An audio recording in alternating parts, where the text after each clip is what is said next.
America, or we went from proudful people to actually not even caring about anything, not caring about how we dress, not caring about how we carry ourselves or conduct ourselves in the public.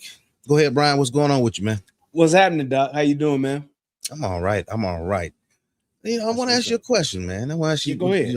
to the title. When did the black community lose its dignity? I believe that the generation after essentially like Title IV started, that generation after So what we is Title lost the Four? fathers. Title IV is back when they when we got public assistance, the free lunch program, all of that kind of stuff, basically public aid, Section 8 housing, where all of the benefits of the government that were afforded to black well, not just blacks, but people who did not have fathers in the home. So that was one of the Mhm. stipulations. You couldn't have a man in the house and those kinds of things. So they wanted to essentially use the government resources to break down the leadership in the family, which Mhm. is basically leaving it to where families were at risk. That's why we have terms like at-risk youth and those Mhm. kinds of things. So regardless of what environment you grew up in those circumstances that may have been surrounding you, when you had fathers, you still had that centurion at the gate. You still had that gatekeeper. You still had that that leadership in the house. And Mhm. that leader was the one who determined what the children did, how the children behaved. They were the ones that held everybody in the family accountable. Mhm. And when the government eliminated that, in order for you to take advantage of those freebies, if you will, and they eliminated that father being in the household, those fathers were out in the streets still, and they were still around to some degree, but from prison and all of those kinds of things that took place, drugs, with the Mhm. release of shit like Superfly and the Mac, that was one of the most detrimental movies, two of Hey, the most Charleston. detrimental Yeah, movies to our Charleston White talked community. about that. Yeah, Yeah. because we didn't have people. I mean, because movies are movies, and movies have always been around, especially real bad movies. But when you don't have a father around to tell you what's real and what's not, I remember when Boys in the Hood and all that kind of stuff came out. My father Mhm. wouldn't let me go watch Boys in the Hood the first time until I went with him, because Yeah. he really wanted to talk to me about the movie and Even didn't want me more to buy into. Yeah, he didn't want me to buy into the the whole narrative. the glorification of that Mhm. thug mentality and that thug culture. And one It's one of the things with yeah. Boys in the Hood, just to interrupt you right quick. Mhm. Well, Boys in the Hood, that's what a term, and a lot of people said, don't serve in the military, right? Don't go Yep. to the military, right? Because it ain't black men ain't got no place in the In military. the military. Yep. So would you go on? Why would you go over and fight some white man's war? But I think Yeah. that's one of the greatest servitudes you can do for your country, and it's not just even for your country; it's for your community, and you can self benefit from it because Yep. you get all of these different benefits. You get, Yeah. you know, And I played into that myself. Mhm. I was ignorant to that. I Oh yeah. wish I probably would have went into the military. However, had I gone at the time that I would have been eligible to go, I would have fucked around and been in not one but two wars, Hmm. which probably could have fucked me up to some degree, because I probably would have went to the Marines or to the Army. So I would have And definitely yeah, been we're on the front armies, yeah. lines. And you don't go armies. Yeah, yeah, I would have been on the front lines. Yeah, So I it's probably would have got fucked around a little bit, been a little shell shocked and that kind of stuff. But I tell young men all the time, especially when I'm talking to them, I don't never tell. I tell them they're sorry, but I tell them not to go to the Army, not to go to the Marines. Get your ass in the Air Force, where you Mm. can go in there, you can be laid back, and you ain't got to worry about marching on the front lines or some shit getting dropped Well, on you from some crop duster or them but no, injecting that's some shit that's not into you. always true. I Army do know. have they do have some of their bases that are in places. Even Space Force, they took one of their first casualties from the Iran conflict. Yeah. Air Force, they got some guys, and then you get the PJs, parajumpers. Then Yep. you have other, you know, Yeah. uh, It's just minimal to me from my like I said, yeah. I don't know the ins and outs of it, but that's why I've always recommended that. If you Mm. if you like water, you swim, you like being on boats, hey, maybe try the Navy. But I know too many of my friends that have gone and been in the Army, whether they were reserves or full time or they've been in the Marines. A lot of them motherfuckers are crazy. Just my experience. I'm just saying. Well, you know, I'm about to take some resentment to that, man. You can. I was 8 years in the Marine Corps. I mean, well, if you ask my wife or you ask my mama, my mother says, "Oh, you didn't go over there like that. You came back like that." But what? I'm just telling you, dog. I'm telling you, my niggas that I know. I'm just saying, my niggas. Oh yeah, there's some shit wrong with them, but most of them, for the most part, only like maybe two. Yeah, really like only two are really like they just like all the way fucked up. Yeah, you know, where they can't function, but the majority of them, they all right and they cool cats, my brothers to this day, but they got some couple of screws all loose. You know one thing, one thing is, people, they call you crazy till they need to do some crazy shit, right? Hey, that's why I keep them around, baby. my mother say I need you to come over here and get this or do that, and the Marines have landed, and I'm like, Mom. Yeah, exactly. But, to get into the discussion, right? Some of the young girls are, they emulating the older girls. They they want the skirts very high, right? Booty cheeks are out. I'm gonna show you some videos, and not to say what their age is. I don't know what the ladies in some of the videos, what their age was. They look like they could be starting college. They look like they could be senior years, sophomore year. But I'm seeing this more prevalent in high school, where you get the bit of freedom where you can, wear what you want to. And then Illinois, like I said, Illinois has laxed its school standards for uniforms and for dress attire. And from what I've been reading, DEI is one of the reasons they blame. And I got an article I'm gonna read, just a few, but I do want to read this post. This is from, I wanted her to get on the show, but I don't know if she got busy. But Ginger Norman, she said, the amount of ass cheeks that I see at these suburban high schools need to be studied. How the fuck the schools allow the girls in class with ass cheeks hanging out? As a parent, how are you allowing that to leave your house? When I was in urban high school, our skirts had to be 2 inches above the knee. We had to wear collared shirts and we couldn't wear jogging pants. She said, I'm about to start a petition. And just so we clear, I'm talking about Dwight's. And she's about the Dwight's, but we know what she's talking about. Yeah. And I talked to her. She did say it was out in Downers Grove. Okay. All right. So Downers Grove, you know how it is. It's a well-to-do area, right? Yep. What do you think about that? What do you think about this statement? I think that it's twofold. Number one, we have just been over-sexualized and we've allowed children to do it. But I believe that the parents are with the shits, which is why it's the way that it is. There's no way to this, like right now, there's certain things that my daughter cannot wear. She's 13. No. There's just certain things she can't wear. 6. I don't give a fuck what school she's at, whether she's at, fucking East Side High, or if she's at Beverly Hills, 90210. There are certain things that she just cannot wear. And that's because of her father. Plain and simple.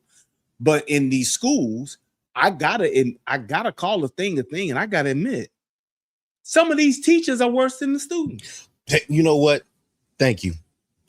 I'm just saying, I just gotta say it. Some of these teachers are worse than the students because I understand why the teenagers are wearing it.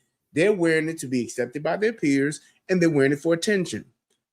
These fucking teachers coming in there with their ass and they titties talking about, I'm just big side. I mean, it's hard for me to cover this up. Bullshit. It's a thing to where they want that attention too. These teachers that are seeking the attention of these young boys, it's problematic.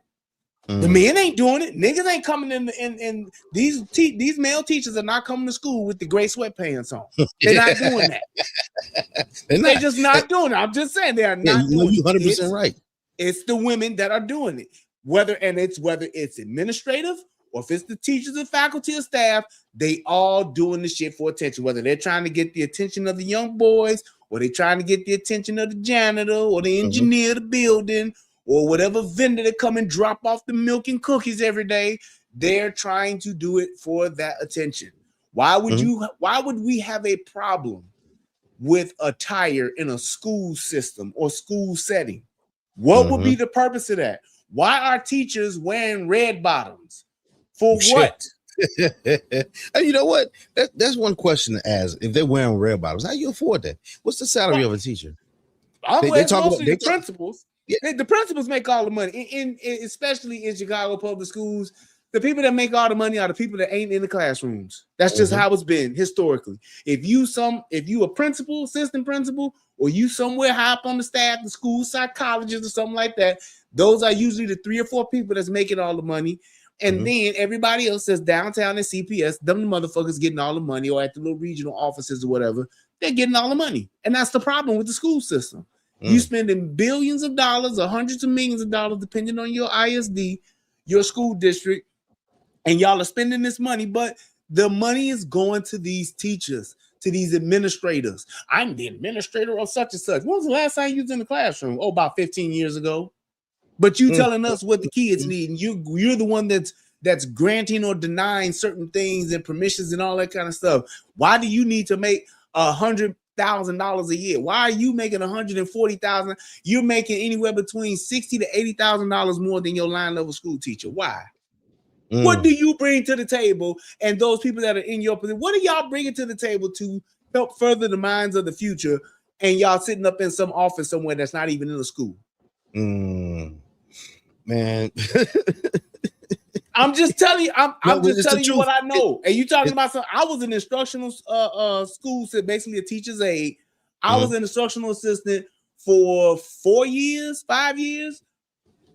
And it's like, I saw what it was. I saw how they did things. And it's the bureaucracy that's the problem. Schools don't have money and they don't have resources because they are literally just mismanaging the money.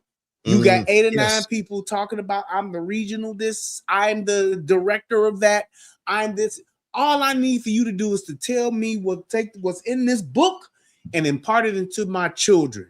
Why do I need 7 or 8 or 9 or 10 people that ain't even in a classroom in a school building to help me do that?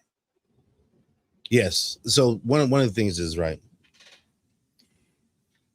The people do not check and see how this money is being spent. They don't check on the school board. They don't check on the township. They don't check on the county. They don't check where the money's coming from. Right. Nope. So all this money is going over here, go over there. And then we like, why we got dilapidated books? Why do we have outdated computers? Why do we have to crowdsource? Right. Why do we have to crowdsource? I'm trying to look. Your browser has blocked your screen. Click the screen icon in your address bar to allow access. Well, I think I'm broadcasting, so I'll figure that out later. But so the thing is, people do not care about what the money's been spent. But and I'm gonna read this comment for you, right? This is comment on the same post, and she said, I know she's a teacher, and so I don't want to say her name because I don't want her to get in trouble. And you'll be surprised at what these parents will fight for. Not curriculum, but coochie cutters. Daughters be dumb as hell, but don't dare ask her to cover her cat. She put the emoji and whatnot. Don't dare ask her to cover her cat. Right? Yeah. And if you do that, then it becomes a contentious issue. Now I want to fight you. Now, oh my God, you trying to make me this. And I find it hard. And I think, when Tommy has said before, find it hard to be on your side when you don't want to capitulate, when you don't want to actually do what's right and stay within regulations. I can't fight for you then. Yeah. Right. But you want to fight the system. You want to go up there. You don't even care where the money's being spent, but you care that your daughter gets to wear these coochie cutter shorts in class. That is ass backwards. It's ass backwards. All right. Yep. So go ahead. My thing is just that I do believe that these schools should have, especially inner city schools, you should have dress codes. However, I believe the dress code should be for everybody, staff included. When you go into an Apple store, what do you see? Everybody's wearing khakis and polos. Why can't you do the same thing for schools? Because it takes all of the guesswork out of what I'm aware. It takes away the shame of the kids who don't have. Mhm. It takes away all of the issues of saying this too short, that's too tight. But you, All you have to do is make sure it's fit, and but you're but good. but don't you know? But somebody, that's funny. Somebody said, you know, Trump hates black people, whatever. Don't you know that would be too much like right though?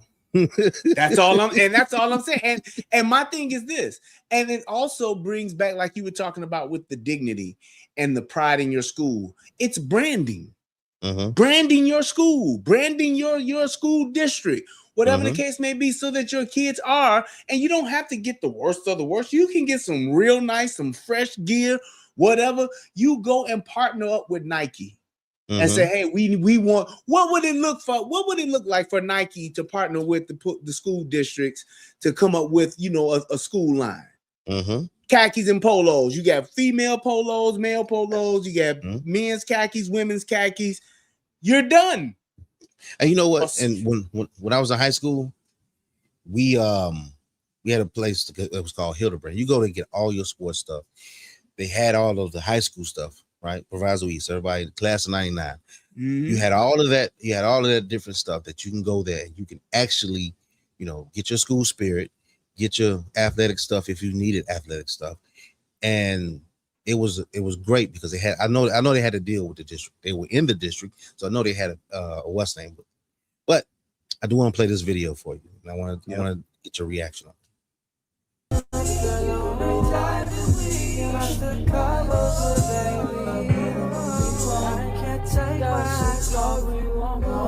Can you see it? It's just a still shot. Okay. Now let me get the other one. See if I can get this one. Nope. Don't know why it's okay. We already watched that one. That's the one I played from the beginning. If I have to go back, If it's a link, you can send it to me. I can see if I can play it. No, it's already brought Oh, in. okay.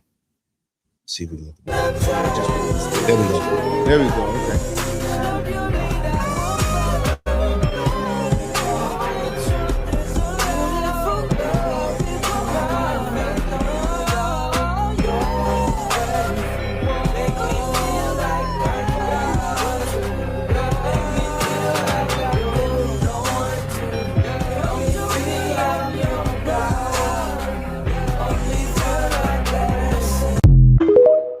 Crazy. Yeah. And so what I did was I went to TikTok, of course. Went to TikTok and I said schoolgirl outfits or you know, school outfits. And I looked and I was just like, hey, like I said, I don't know how old she is. Let's say she's a senior. Let's say she's a junior, even if she's in college, right? No matter what, that is not appropriate for high school. 18, as long as I'm not paying for the college, go do what you want to do, right? Yeah, but still, you're still gonna instill in your child that, hey, you want to carry yourself like a lady, right? Yes, I understand that all the ladies that may get attention are wearing this, right? Yeah. But we're not even ladies. Let's just say all the hoes are wearing it. But if you're a lady, you know, carry yourself different. But that one right there, right? What do you think about that?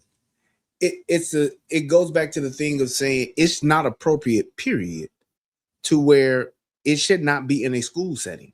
Mm-hmm. If you want to wear that to a birthday party, you want to wear that to your friend's party, you want to wear that wherever else you want to go. There's certain attire for certain venues. There's certain attire that you wear for certain things. If you went into a hospital and your doctor came out dressed like that, that would be weird as fuck, and you would be concerned. Like, what the fuck? Why does my doctor have on fucking Daisy Dukes? Fuck a lab coat. I'm here to check your vitals and all this shit. Why would you be dressed like that? It's just like when you go to the hospital. What do you see? You see scrubs and you see lab jackets. Why? Oh, wait, Brian, hold on. Because think about it. Now you see the scrubs, right? And what are the nurse babes doing? Yes, that I was about to say that. You see scrubs and you see lab jackets. And even though some people try to get extra attention, they still wearing their scrubs. You're right. So You're I right. can have a conversation. Even I can have that conversation now because it's not that you're not in uniform, but it's how you're wearing the uniform. And I can come to a nurse, me being I'm the hospital administrator, I can come and say, look, Mrs. Jones, those scrubs, I know that they are, that you may have a problem, wearing different kinds, but those are too tight. And I can leave it just like that. Well, it's the way of my shape. You need to buy a bigger size. Well, I don't want it to look frumpy. Well, you're not here for that. Lose weight. Yes, you're not here for that. We're not here for you to determine and for you to be comfortable in how you look. You are here to do a job and to provide a service that we are paying you for. That was just like when I worked at Best Buy. We had a uniform. Not only did we have a uniform, but we had a code of conduct as to how we wear that uniform. So I couldn't take my Best Buy shirt and cut it off in the middle and have my navel out. Not in uniform. I couldn't have it to where my Best Buy uniform wasn't washed and I smelled. Not in uniform. I couldn't wear my motherfucking, even when I was in Geek Squad. It wasn't until maybe I was there the first 2 years I was there. You Geek Squad agents, we were mandated to flood or you were not in proper uniform. Because that was the look. That was the brand. So it's like when you at least have boundaries, you can then govern within that because the majority of people are not going to go out and buy scrubs that's going to make their ass look bigger. Yes. They're not going to do that. You're going to have a few, but you can correct those because you can say, look at everybody else.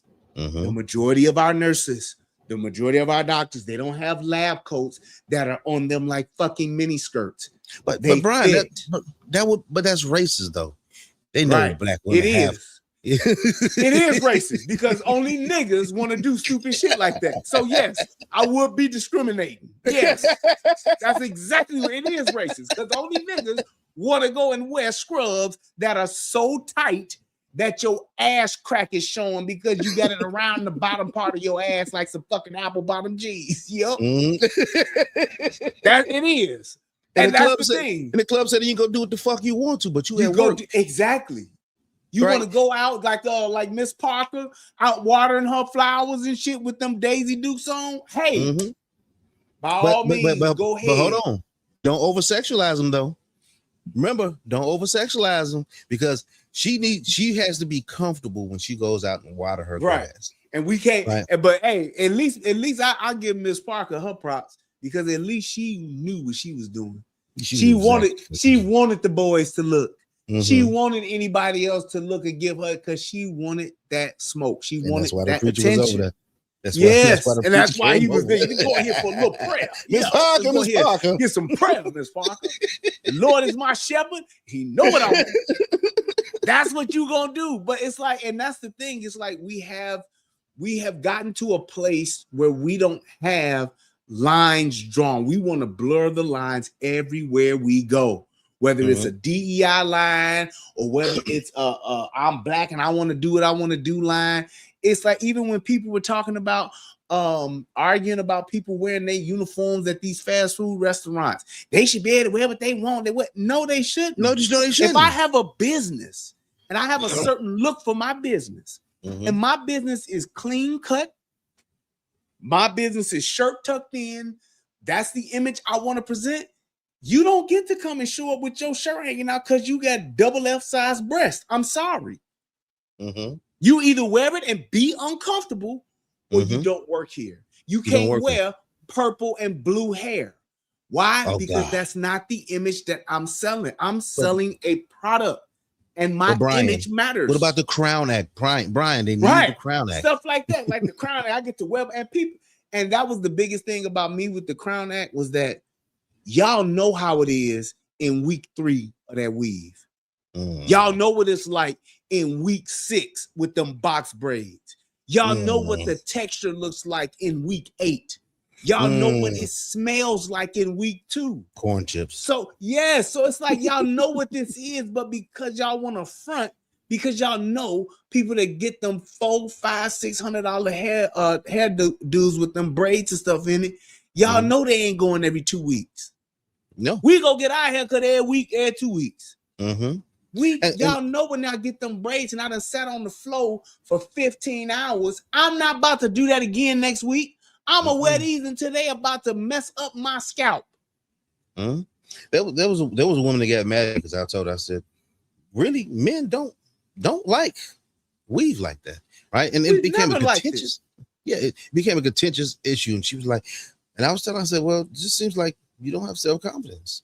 You're not confident in yourself to wear your own hair. And she said, okay. Then she got mad and was like, oh, okay, I don't have self-confidence. I'm like, that's unnecessary. That's not what I'm not trying to tell you that you just hate yourself. What I'm saying is you wear your own hair, you take care of it, you take pride in it, right? Bro, women could be bald-headed and men are still fucking. Still I've never, ever in all my 52 years, I've never heard of any of my friends, and I've never heard of any man being anywhere and saying, man, look at that weave in her hair. Ooh, them blonde 32-inch braids, bro. Oh my God. Never. Never. I've never heard it. I've never heard it at all. So the whole idea of trying to make it say this is something we want, it's a bunch of nonsense. Do men like long hair? Yes, I am a long hair, don't care kind of guy. But I don't want it to be yucky. I don't want it to be 48 inches of yucky coming out your head, talking about, yeah, this me when you doing this. Every time I talk to you, no. Or yeah, and then you patent it. You gotta pat it. It's like you gotta put some bullshit spray in it. So it won't itch. It's like, why would you do that to yourself knowing that you can't keep it up? But check this out, Brian. And my wife, she works at a certain school, right? She's getting a teacher's license. So you have to go through so many hours. Getting them hours in, yep. Yeah. And so, cosmetology, when she went to school, she learned about hair health.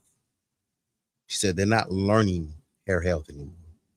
They learn how to do braids, weave, right? Yep. Probably sew-ins. I think sew-in is probably one part of it. They learn all of those different things, but not how to keep up your hair, because I guess the industry has shifted to that you want all of these different stuff in your hair. So it's a bunch of bullshit. But I'm like, and she's like, and she has to kind of reteach these girls or teach them, like, hey, this is how you do this is how you do that, and this is how you keep it. And then, but even more, when some women come in and you say, I gotta cut that, it is a very contentious issue. You ain't cutting nothing. They'll keep the dead hair that's there. They'll keep the dead hair that's there. Look, I'm gonna take it a step further. I'm gonna give them that.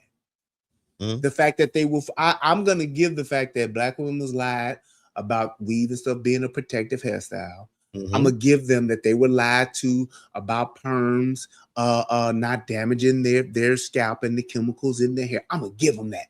I'm gonna say that the white racist system of cosmetology wanted to dupe black women into contributing and being a part of $1 billion hair business. I'm gonna give it to them. But what I won't give to them is, after they saw the weave that was in somebody's head for 3 months and they lost all their hair, and y'all still did it. I'm not going to give them the fact. That's alopecia. I'm not going to give them the fact when they came up with this new term called traction alopecia, because the braids are so tight that it's literally stressing the hair by the roots and pulling it out. And y'all still went and got it. I'm going to give you the fact that when y'all did see people with these braids in their head and wrapped up and all that kind of stuff, the braids were so heavy that they would literally hurt their necks to where they could not keep it in their head, and y'all still did it. The fact that people would have bugs, and I'm talking maggots, roaches, whatever else that crawled on wife tells me the story, living in their hair because they had it in there for so long that it bred and was able to live and survive in its own ecosystem of yucky hair. I'm gonna give you that, but you still did it. And then with all of those things that we have seen over the years, that we have seen, not the people that get the shit put in, but everybody has seen the glue, the perm, all of this shit that you all have seen, all of the negative effects, because we have had at least 4 generations of people who've been wearing weave in their hair, or 3 generations of people that have wear weave in their hair, what they look like when they get old. You show me the old woman or a woman that's in her 50s or 60s that was wearing weave. You show me their hair now, and ain't none of them got a decent head of hair. Ain't none of them. I mean, not one. There's not one person that says, "Oh, I've worn box braids for 30 years, and you see how my hair is." It's so not. No, they all are bald, literally like bald, clean shaven bald.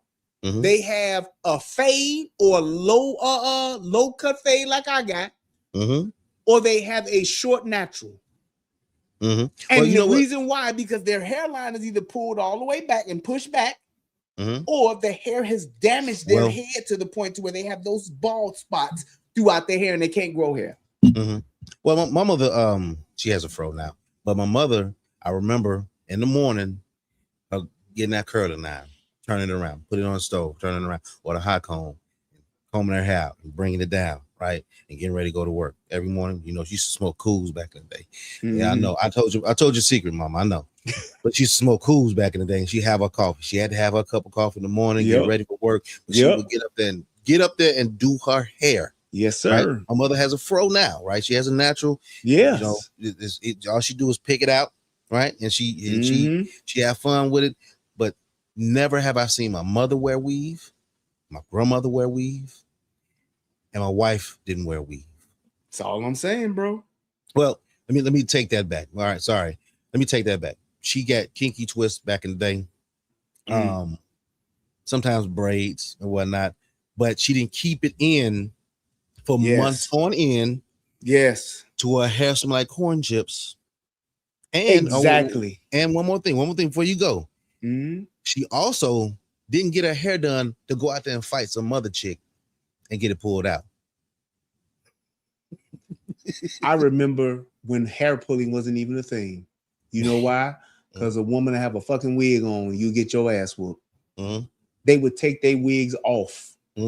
Our mothers and aunties and that we knew, the 2 and few that would wear those wigs, they would take them off when they came home. And they would take them off if they getting ready to fight. Hold my wig. You say, what, bitch? And they pull that wig off. And so they were able to, I say that to say they were at least able to understand the fact, I can't keep this on my head all day, every day. Them grandmamas that would wear their wigs, they would wear them when? On Sundays. That's it. That was the thing. They knew too much of a thing is not good. So that's why they wouldn't just put the wig on and keep it on every day, all day, sleeping with it on, showering with it on, because they knew it was bad for your hair. Well, and check this video out. So this is another video and a bunch of high schoolers or whatnot, I think. But check this one out, and you're going to love this one. So, wig from J-Lo, shirt from AliExpress, skirt from Shein, Isabella Marant, necklace Shein, jewelry Shein, nails Mari, hair Naya, and yeah. Shoes Rick, Supreme, Shein, G-Shock, Chrome Heart. I got on Ricky, no. I got on Ibisu, wig J-Lo, Pershing, Ibisu, Dr. Miami, Rick. Okay, wig from J-Lo, shirt Amiri, jeans Ibisu, Isabel Marant, jewelry from Shein.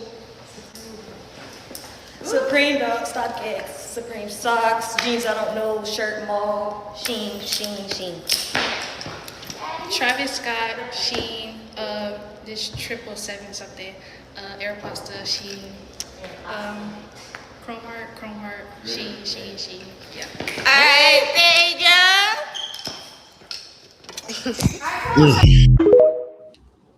you. What you think, Brian?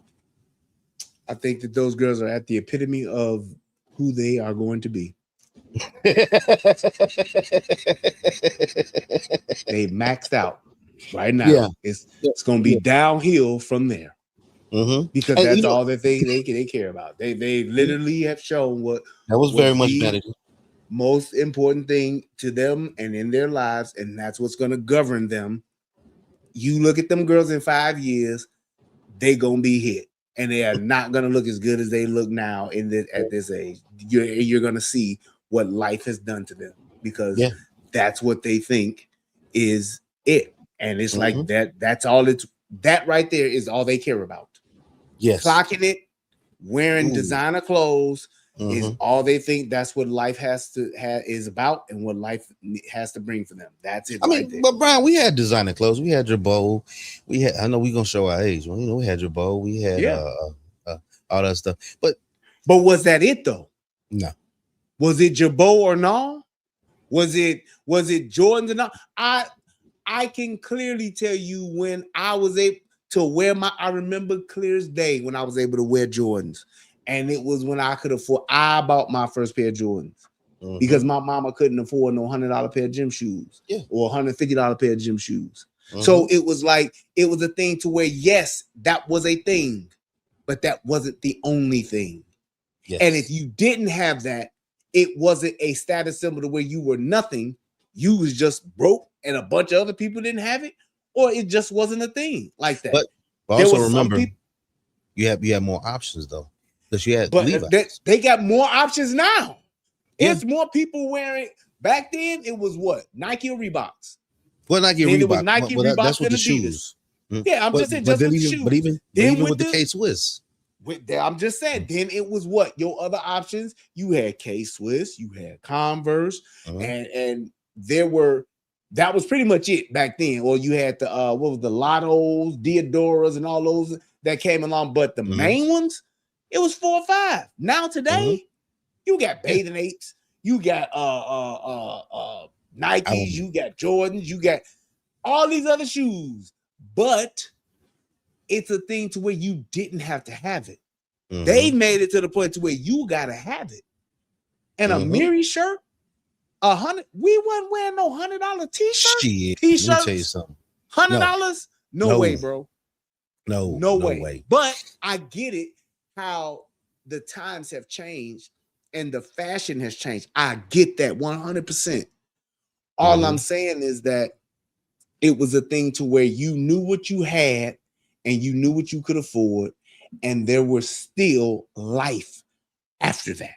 There still was, even if you wore Pro Wings. If you wore them Pro Wings or you wore them Walmart specials, whatever the case may be, you just shut up and you didn't talk about shoes, but you wore them. Yep.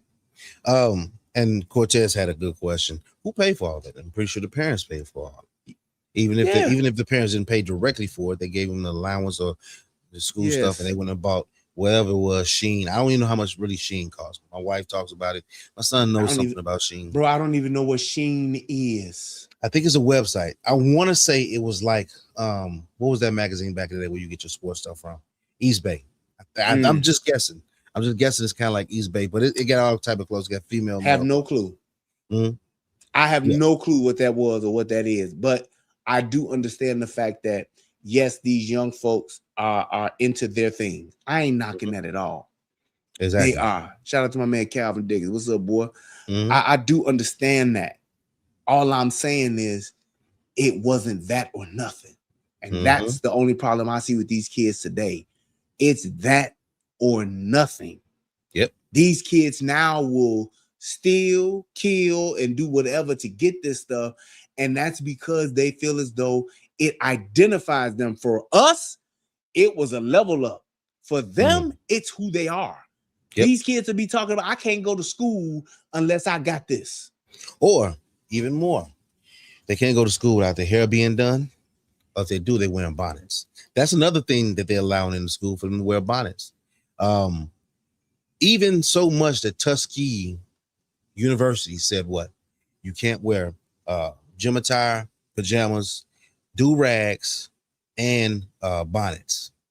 And I'm pretty sure scarves. All of that stuff come to class looking presentable because you're gonna go out in the world. You're gonna go get a job. Are you gonna show up in some pajama fucking pants and a tire and a fucking Jiffy Pop bag on your head? They will, bro.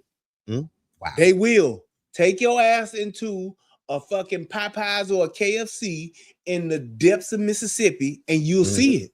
Them niggas will have on that Popeye shirt and have on some motherfucking look like pajama pants. They may not be Mickey Mouse or some shit like that, but they will wear. And the reason why they're doing it, it's because they have laxed it over the years. I think that school, any school, college or whatever, man, look, I get it when you have Spirit Week. I'm cool with that. Homecoming week, no problem. Last day of school, last week of school, fine. Have fun. I'm not that guy. All I'm saying is on the everyday, you should be in a uniform. Yes. You just should be, because, and the other thing too is, and this is a big one that people don't want to acknowledge, how you dress determines how you act. It plays a part. Yep. If I got on a fucking tuxedo, 100%. I'm not going to be the guy trying to fight. So not to say that kids need to wear tuxedos in school, and if all kids wore tuxedos, there wouldn't be fights. I'm just saying when you wear certain attire, you do conduct yourselves in different manners, in different shape, and it shapes the environment. Wearing all of one thing, it shapes the environment. It brings about unity. It puts you on one accord. That's why teams wear the same jersey. That's why they wear the same color. If the Bears go and play Sunday, we either in all whites, we either in our navies, we either in our oranges, or we in our blue and whites. It's not, oh, well, Caleb, you get to wear the orange jersey. I'm going to wear the blue. And then Colson, Lovely, you wear the That's white. when the interceptions come. Right. You don't get to do that. We all are on the same team. We're on the same accord. Now, if you want to wear a wristband or some accessories, hey, whatever, that's cool. But as far as the core uniform, you should. That's why these companies do it. That's why when you go into Apple, like I brought up about Apple, when you go and you see these people, they all got on what? Polos and khakis. It's branding. It creates a vibe. Because you are the company. Yes. You're the face of the company. You're going to be one out there. And you know what? Another thing is, even you look at Chick-fil-A, you have to be presentable. Now, you may look at McDonald's, you got a motherfucker coming in there with his pants sagging. You got a motherfucker that, they don't want to be there. But for some reason, I guess either Chick-fil-A is treating their employees right, or they doing something right, because I always get good customer service. Code. And that's the other thing too with Chick-fil-A. You got to take a personality test to work at Chick-fil-A. I didn't know that. You just don't show up and put in the app. Them tests that they had, the applications that they had, those are personality tests. Same thing with Best Buy. That's why Best Buy had a certain type of person work there that was successful. They had to be a certain type, because you want to make sure that what you are presenting and what your image is and what your brand is, you want to make sure that your employees are representing that. Why would we not have that in school? This is not just a place for your ass to come and hang out for 7 hours a day. No, this is a learning institution. If I go to NASA, is everybody in NASA gonna have on fucking coochie cutters and fucking jogging pants? No, they have a uniform. Business casual, that's a thing. Business formal, that's a thing. So it's like, why would we not have that for our schools? Oh, go ahead. Yeah. No, somebody asked, had a super chat. I don't know if it was a $10 one, but yeah, it was. Was that what Calvin put in there? He said, "What up, Brian? Whatever community, certain school districts waste funding. I work as a paraprofessional for several districts. I let the districts, reason being no structure." Yeah, that's not that one. That's a good statement. Mother's Father's Church, community problems. Who's at fault of the Black community problems? Is it the mothers, fathers, the Black church, social media, the government, or is it all more shows? Or is it all more shows? Who's at fault for the Black, for who's at who's at fault of the Black community problems. Oh, I got you. Whose fault is it for the problems? It's the lack of leadership, period. And it's the fact that fathers aren't in it. It's a twofold thing. It's a double-edged sword. So you have the women who supported the men not being in the home. And you also have the fact that the men are not around to raise their children. So because of that initial thing, you now have failures in what daughters turned out to be. So you have children that are born without fathers. And when that daughter becomes a teenager, she's at risk youth. She's going to be preyed upon. So then she has a child at 13. She's a baby raising a baby. She has no leadership from her mother because her mother's just trying to survive and trying to keep the lights on. And this is just average. We're not talking about the worst case scenarios where they got niggas and all that kind of shit around that's preying predators and preying on these young girls. But then now you have a child that's not going to be raised in a stable environment. When your mother is 13 years old, how successful of a child can you really be? To answer that question, can we squarely put it on one thing? No. I'm gonna say it's a multitude of things, but also one of the problems in the Black community, when men were taken out of the home, or even more, women are incentivized not to listen to men. When they bring out the government subsidies and everything else, right? I don't need you. I don't need no man. I'm independent, right? Just to piggyback off what you said, I know you probably said the same thing, but then also men are going to have to step up, right? Men are going to have to step up, and I mean in the sense of that you have to take back your community, right? All this other shit. Even if you say some of these chicks, it'll be a contentious issue. It'll be a fight. But guess what? You got to say what's on your mind. Don't be scared, because now they're gonna call you broke, dusty, and everything else. They're gonna call you out your name to try and knock you off your pivot, knock you off your square. But if you stand 10 toes down, you stand firm, things are going to have to change, especially if you don't give them an attention that they are wanting. But go ahead, Brian. But my thing is this.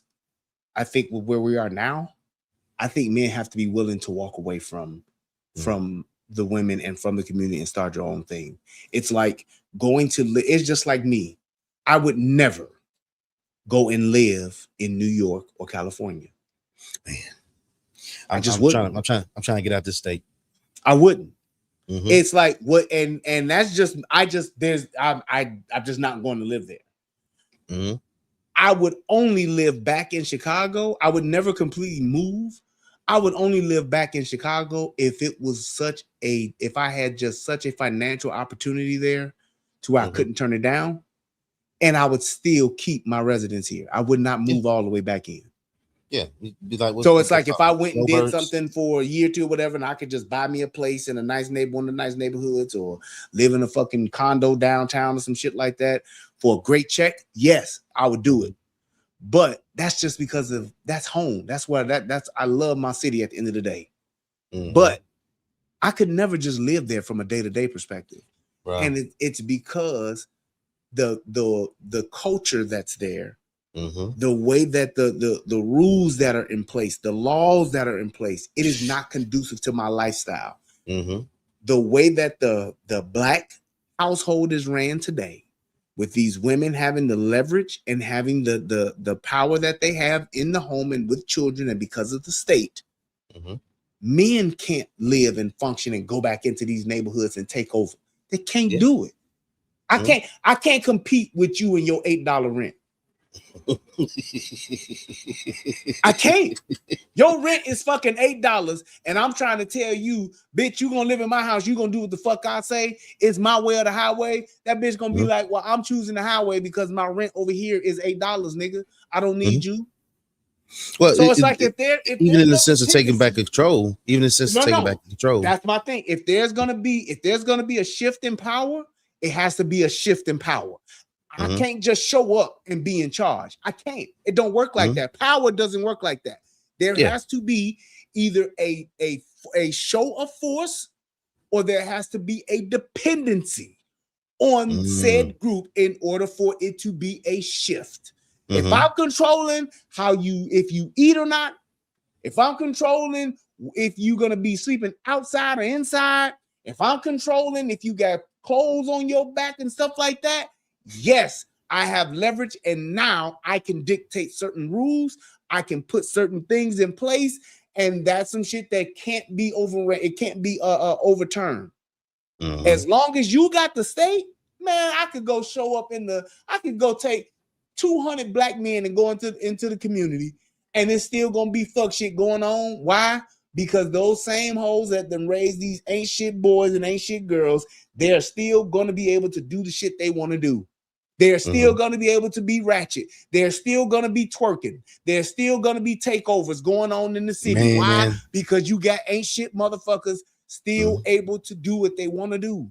And until that shit comes to an end, you're not going to be able to shift that power. And I hear people say that all the time, talking about, well, if the men just get back in the community.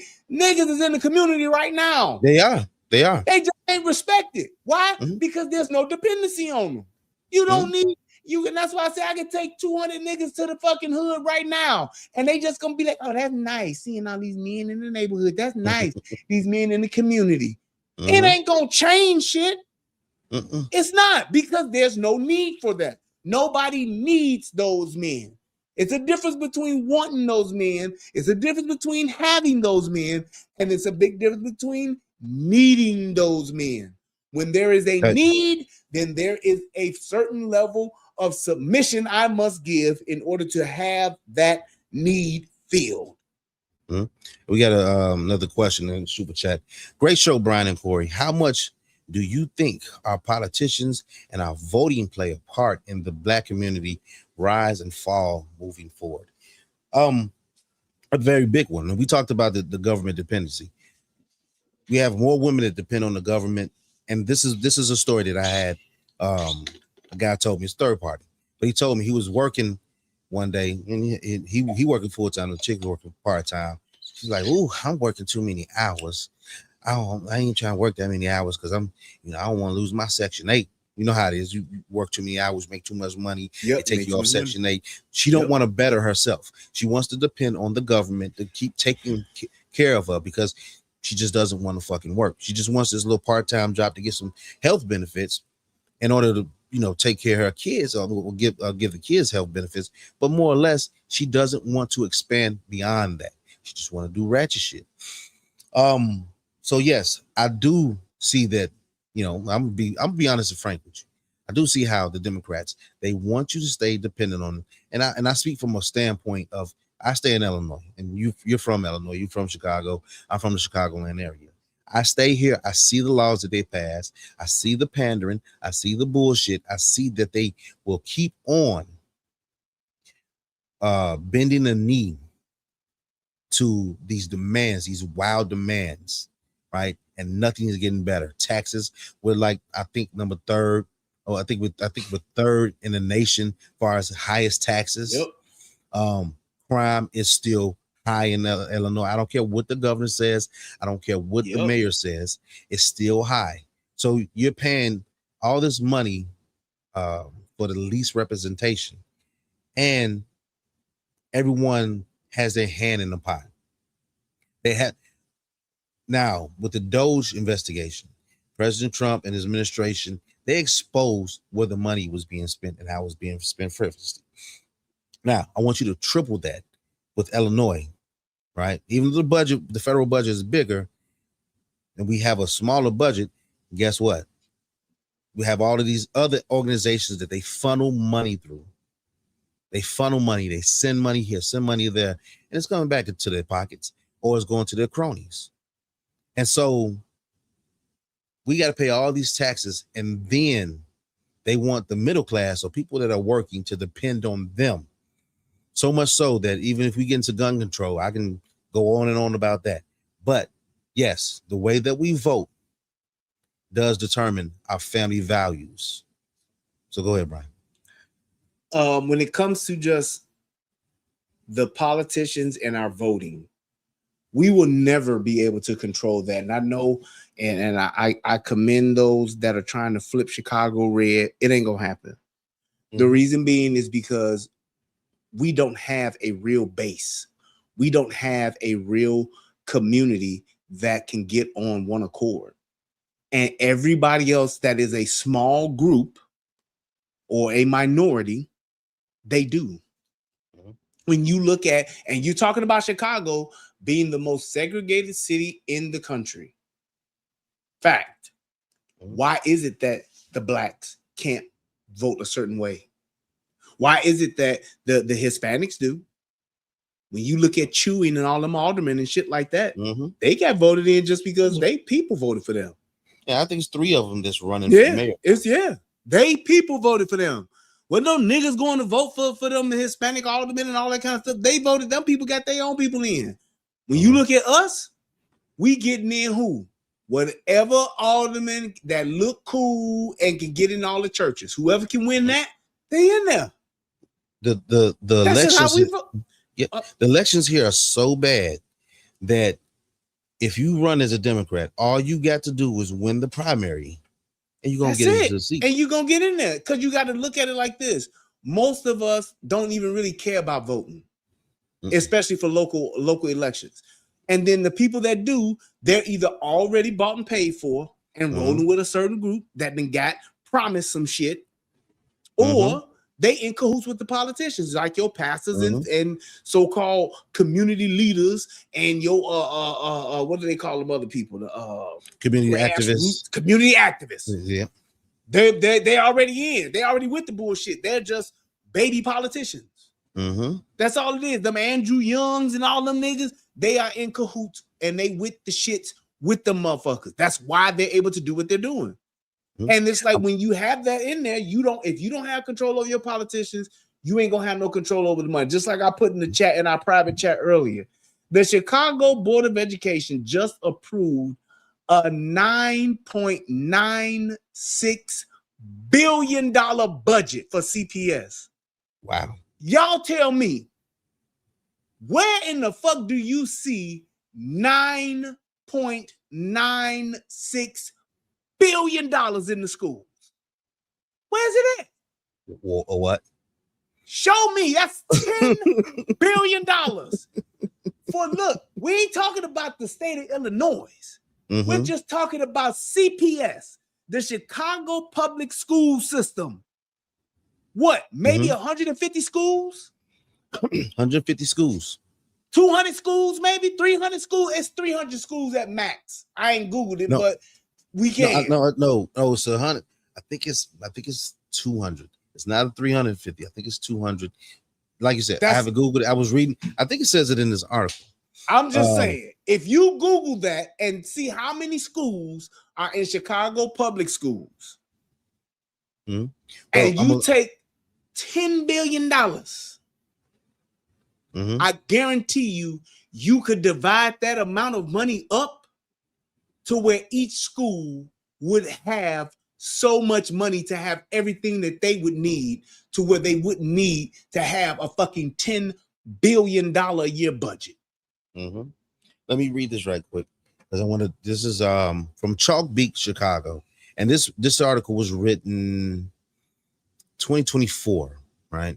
And I think it might have been updated, but 3 different authors. So when Natasha Tyler attended Lincoln Park High School in 2018, she noticed that her school had an unofficial dress code that seemed to be enforced disproportionately on Black and Hispanic girls. For example, Lincoln Park made students who wore shorts whose shorts were deemed to be too high cut. Just moving around. You know how it is with the ads. Too high cut, wear gym clothes for the rest of the day. And security guards responsible for enforcing the policy tended to target fuller-bodied Black and Hispanic girls as opposed to their white peers, says Tyler, who was Black. They had to point that out, right? Tyler graduated from Florida Atlantic University in 2022 and currently works as a firefighter in Georgia. But she still thinks about what she believes were unfair conditions in her high school. It was hard to dress sometimes in the summer because it was so hot and the school didn't have AC. But if you happened to show too much of your legs or something, you'll get in trouble. She said, I remember thinking it was ridiculous to control what someone wears in a hot classroom. Across Chicago public schools, low-income Black students and other students of color are more likely to attend high schools with a dress code, according to data for the 2023 and 24 school year. Schools that maintain strict dress codes are more likely to enforce punitive discipline, such as suspensions and expulsions, said Jacqueline Nowicki. Them Polish names be messing me up.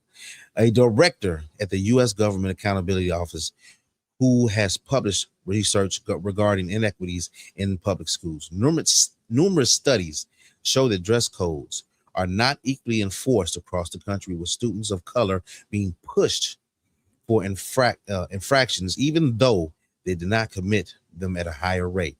This unequal enforcement dress code and other punishments can lead to students of color dropping out of school or having to repeat a grade. A Northwestern Chalkbeat analyst of CPS data on the Chicago data portal found that 94 of Chicago's 169 schools, or 55.6, currently have dress codes. Of those high schools, 93 have Black or Hispanic polarity of students, while nearly three quarters of their 357. I'm always gonna mess that up. Students are listed in the city data as low income. CPS defines low income or economically disadvantaged students as students who come from the families whose income is within 185% of the federal poverty level line, according to a budgeting presentation for the fiscal year of 2023.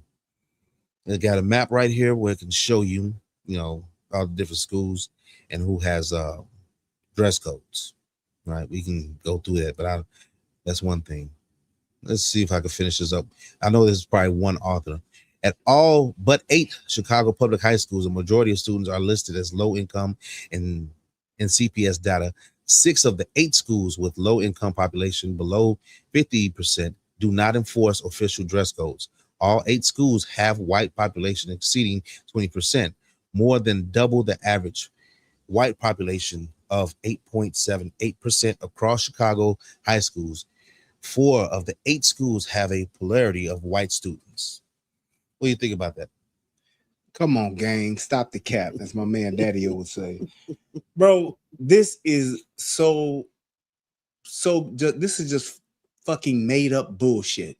You telling me that kids are saying I'm a drop out of school because of the enforcement or lack thereof, or me being singled out for the dress code? Stop playing with me. I ain't never heard of no kid saying, yeah, I ain't going back. Why? Because they made me wear these shoes. I mean, they enforced the dress code. That's a bunch of bullshit. How do you even prove that? And this is the kind of shit that pisses me off, is like, because people will put these numbers in there and you talking about white kids, they let the white kids get away with it. How are y'all quantifying that? How are you counting that up? Someone said that the white kids get away with it. I don't think they do. But I'm saying, let's say they are. How is a journalist able to calculate that? It's just some things that you just can't get by on me just by saying it and putting a number to it. That don't make sense. And it's like, you show me how you got that number. How did you see that there was a disparaging amount of numbers to where somebody is a group based on their race is being disproportionately held accountable for not being in uniform? How are they tracking it? If Lil Johnny or Lil Ron Tavius, if he comes to school and is not in uniform, what happens? Do they fill out a form and put kid Black, no shirt, out of school uniform, being sent home? Kid White, not in uniform, being sent home. Do they document that? No, they don't. So they can stop playing. And then if they did, how did you get access to it? Y'all making shit up. Yep. That's Yep, some I'm- DEI bullshit where y'all trying to mix some shit up to where a motherfucker can say, you see how they do us? It's all racist. That's a bunch of bullshit. Pull up some real numbers and show me that, because that's not even being quantified in the schools. They're not looking, they're not writing that down.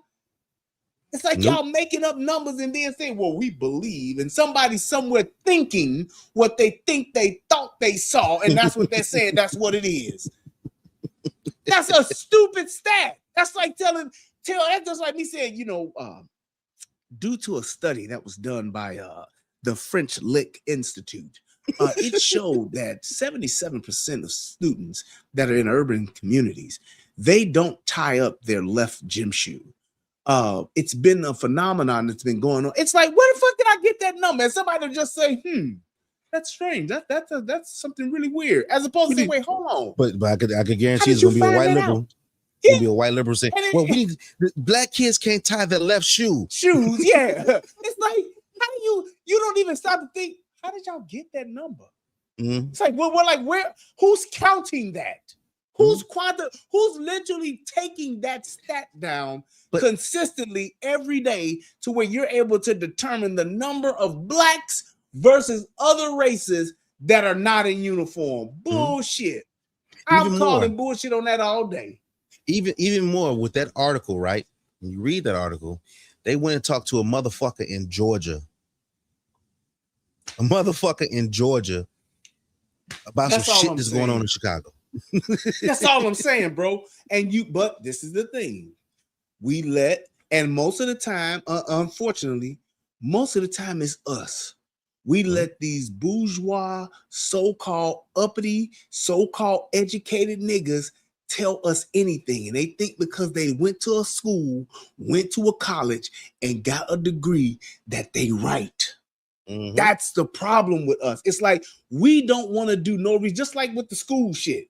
We was just talking about the budget. I went and I thought about it. I said, wait a minute. It got to be more than 150 schools. You know what I did? I Googled it. It's 630 schools.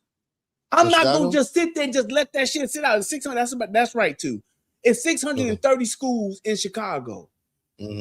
But to get to my point of just saying, when we think about what's being spent, when we think about what people are telling us, why not just say, let me just dig a little bit into this and vet this out? Because that don't sound right.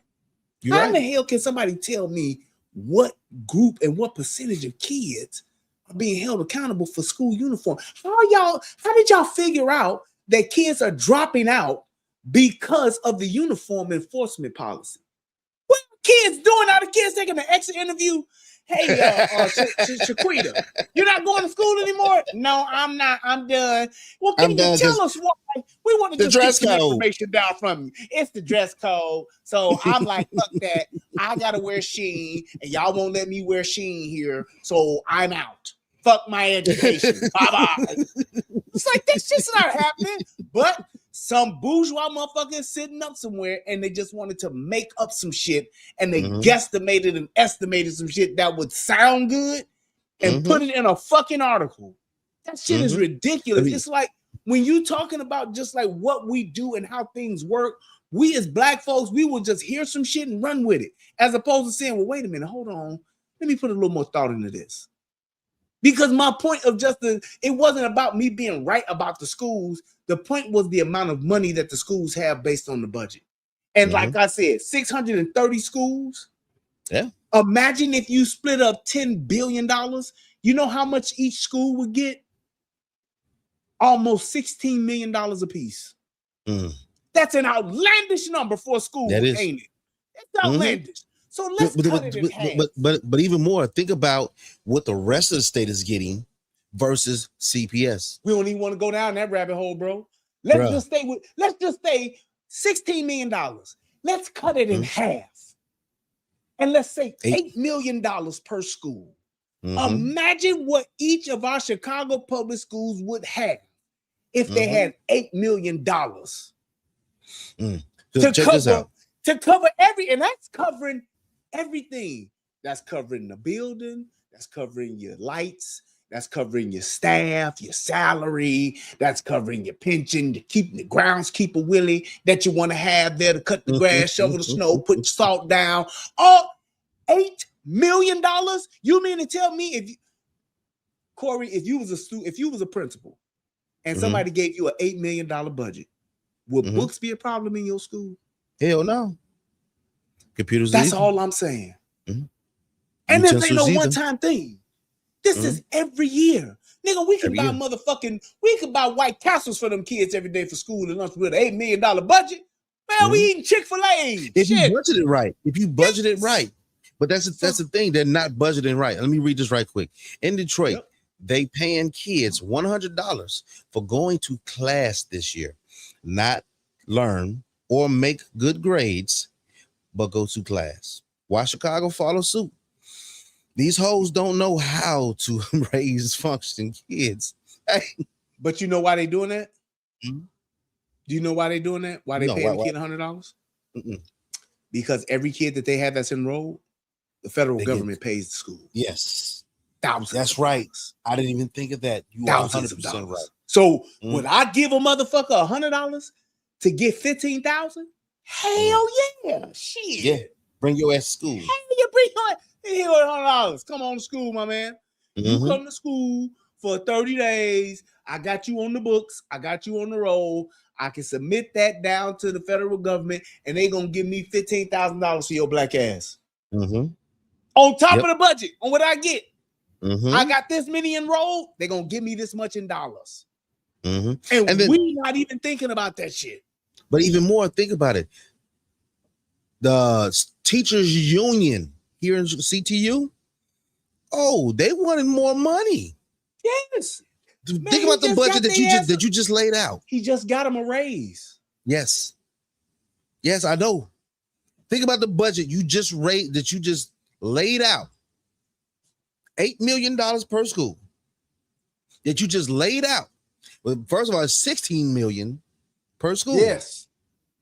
That was just laid out. And you mean to tell me that you can't function, you can't take care of what you need to take care of? That's all I'm saying, bro. And now on a budget I cut in half. It's a $10 million budget. I literally cut it to 5 and still was able to say, well, goddamn, we can give each school this amount of money. So when they talk about the government and they talk about Trump and try to bullshit Trump on how he said the federal government is spending $50 billion on the Board of Education. That ain't got shit to do with the state. That ain't got shit to do with the tax money. The federal government is giving $50 billion to the Board of Education every year, the federal Board of Education. And he wanted to get rid of it. That's why I supported it. Because we ain't learning shit. Our kids are as dumb as they've ever been. And I would rather Donald Trump give $1 billion to each state than to sit here and motherfucking keep running a budget of $50 billion with a bunch of motherfuckers in Washington, D.C. doing what? If my kids are in the classroom, you tell me this. What discipline can I teach not being in the classroom? I can't teach karate. I can't teach football. I can't teach baseball. I can't teach science. I can't teach basketball. There is nothing that you can teach by not being in the classroom. You have to be with the group. So all of this other shit, all of these other agencies that's within the Board of Education, y'all are literally getting free money because y'all ain't doing shit. I could literally just say, hey, look, we need a person to audit. We need a person to write the checks. And pretty much we just need a person to run shit like payroll and shit like that. You could probably run each school or the Board of Education or each school with about maybe 200 people. I just want to make sure that the money's getting sent, the money's getting spent, and the money's being spent properly. That's all I need. I don't need all that other shit. Well, we have the director of curriculum and all. Man, I don't need none of that. Get in the classroom. Teach. Every state should have what the curriculum is. We want to teach math, science, English, social studies. That's what we're going to teach. And that's it. You take the money and put it in the schools. I don't need to have some bureaucracy building, some tall ass fucking skyscraper with 8 floors of niggas that ain't gonna set foot in a classroom. Why? Yep. I want you to think about something. So check this out, right? You know how they say, the Democratic states are, they're the most educated and whatnot. U.S. literacy rates by state. Illinois 20.4. Right now, California is 28.4, and look at Texas 28.2. Arizona 29.1. Louisiana, as they call it, that's the poorest state in the United States. That's Mississippi, right? But they right there with them. Mississippi has made some strides. Let me tell you something. Mississippi was one of the worst, right? Since they started testing and went back to the basics with phonics, their literacy rates exceeded Massachusetts. Exceeded. I would say with them numbers that you just said, you just ran off. Yeah. I think it just proves that our way right now ain't working. Mm-hmm.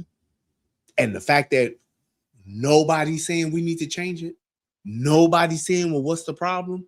And you got a fucking school that got a $10 billion, I mean, not a school, but a school district that got a $10 billion budget, and your kids ain't reading.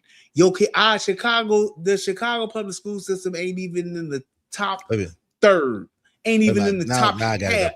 They're not even in there. Nope. I'm gonna put up CPS's literacy rate also, Chicago public schools. That's all I'm saying. So, what was that? Okay, there we go, right there.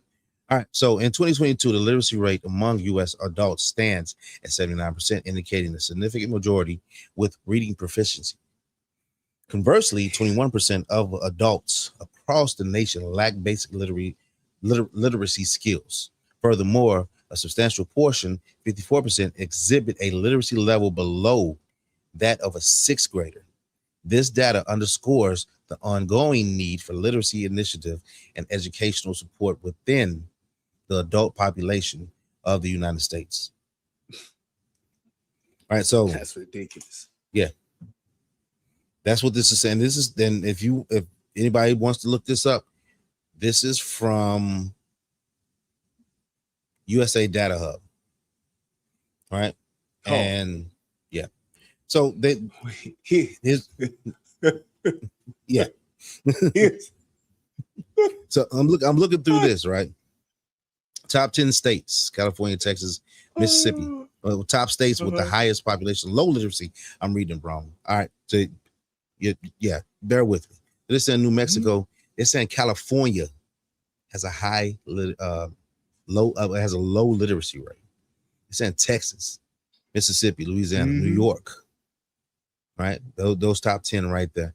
And with the highest one, now New Hampshire, Alaska, Vermont, Minnesota, Montana, Maine, North Dakota, Wyoming, right? The lowest population with the lowest literacy rate. This is ridiculous, man. Mm-hmm. And then you know what? Hold on, let me see if I can find this. Yep. If you want to put it up there, you can. Is that it? What do you look for? All right, check this shit out. So that's what you just talked about. Let's look at this on a global scale. Let me see if I can share this. Is that video image screen? There we go. So watch this shit. Let's see where it's at. Where it's at? Okay, I see it. You can see it now. There you go. You can put it up front.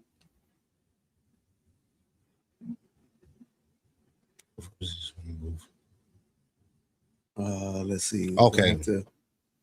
It should be asking for you to present, or if I can present it. All right, so it's telling me to move the other one out. That's what I had to do. So there we go. There we go. Right. Now look, countries with the highest literacy rates in the world. 100%. Andorra, Finland, Greenland, Liechtenstein, Luxembourg, Norway, Ukraine, Ukraine, Ukraine. Uzbekistan, North Korea, Latvia, Belarus. Look at all of these countries. Mhm. Okay. All right. Now, these are countries all across the world. Mhm. This is 100 to 99% literacy rate, which basically means everybody can read. That's pretty much what you're saying. Everybody in the motherfucker can read and understand, reading comprehension. Now let's go over here. Lowest literacy rates in the school. Why would the countries lowest literacy rates, the number one, Chad, Mali, South Sudan, Botswana, Afghanistan, Niger, Central African Republic, Somalia. Look at their literacy rates and look at what you was just saying about ours. That's insane. That's insane. That is insane. And we're talking about classic, what did Trump call them? The shithole countries of the world. Mm-hmm. Those people with little to no money can at least teach these people how to read. I just say that to say this. Because, hey, some of these countries could be lying. Some of these countries could be, fudging the numbers, but not to the tune of where they're 100% and like what? They are not even close. So with a country that says it's 100%, well, I know Finland and like Switzerland and those motherfuckers. I know Finland is up there because they really big on education. I think they're like number one in education in the world. I'm almost certain. I'm almost sure of that. That's what it is. But I'm just saying, let's say Andorra is not 100%, but it's 97. Let's say that Greenland ain't 100%, but it's 92.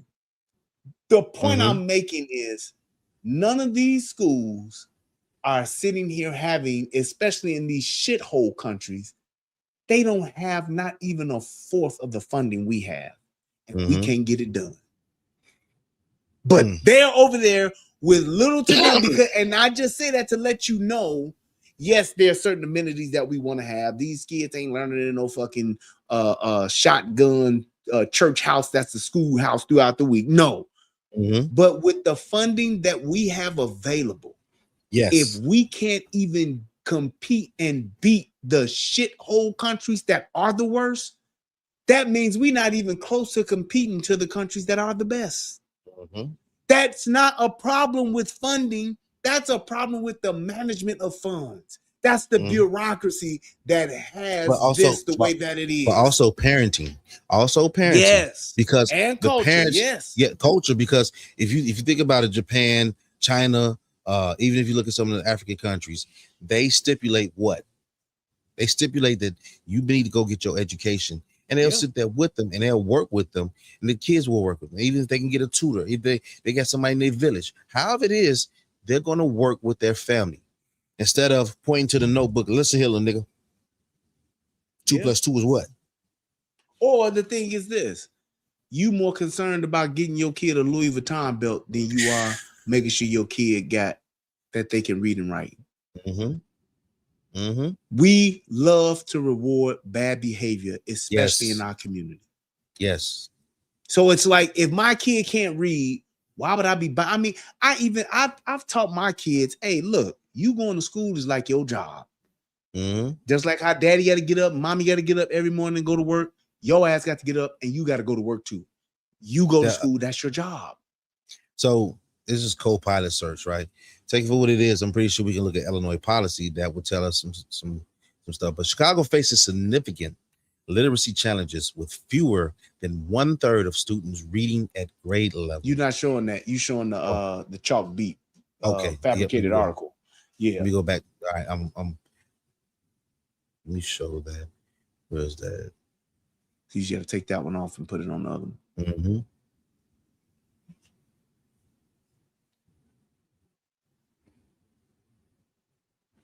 I know which one. I know what I'm doing. I think this is the one. Let's chalk beat again. All right, people know. I'm still new at this, people. So let me get it. You got to select the other one. So when you go to it, just remove the chalk beat one, and then the one that you want on the screen share. Then just do it that way. I mean, on the document thing, and then they'll let you pick which one it is. Yeah. Chicago literacy rate. But yeah, that's just, it just goes to show you how it's not necessarily always a thing about resources. It's more about prioritizing and what do we really care about? Mhm. What is it that we are really concerned about? There we go. Here we go. All right, Chicago faces significant literacy challenges with fewer than 1/3 of students reading at a grade level and adult literacy efforts ongoing through community programs. Student literacy. In Chicago public schools, CPS, literacy among students remains a major concern in 2024. Only 30.5% of third through eighth grade students met reading proficiency standards, while 22.4% of 11th graders could read at grade level. These rates are below pre-pandemic levels, highlighting persistent learning gaps. Low income and minority students are disproportionately affected. Only 23% of low income students, 25.5% of Hispanic students, and 22.6% of Black students in grades 3 through 8 met reading proficiency standards. Chronic absentee further exacerbates these challenges, with many students missing significant portions of the school year. That's crazy, bro. That first paragraph tells you a fucking lot. So when they sit there, I had a discussion. I had a panel not too long ago, probably about 2 or 3 weeks ago, right? These dudes were saying, and they were trying to argue from a standpoint of that Illinois is better with education than it is Indiana or Republican states. And I said, no, they're not. And he was like, yes, they are. And he tells you some article, look it up. And I look it up, right? So when I look it up, what Illinois is doing, and this is why you got to read in between the lines. This is why you got to look more into what someone is saying before you actually come out there and say it. Illinois does have more graduates that go through college than Indiana. But you know, on the other side that Indiana has, they have more people going into trades. And the literacy level in Indiana is higher than Illinois. Wow. And I asked him, I said, how? And I said, how do you quantify, how do you even say that Illinois is doing better? He said, look at the literacy test. When I looked at the literacy test and I compared the two, Indiana is doing better at literacy than Illinois is. And they have a what budget? $16 million per school budget. They could. Got a $10 billion budget. $10 billion budget. And you're not even at 50%. I get it. Shit happens. I understand that the system could be going through transition. Shit may be broken. But just think, if you are not even halfway, what are you doing?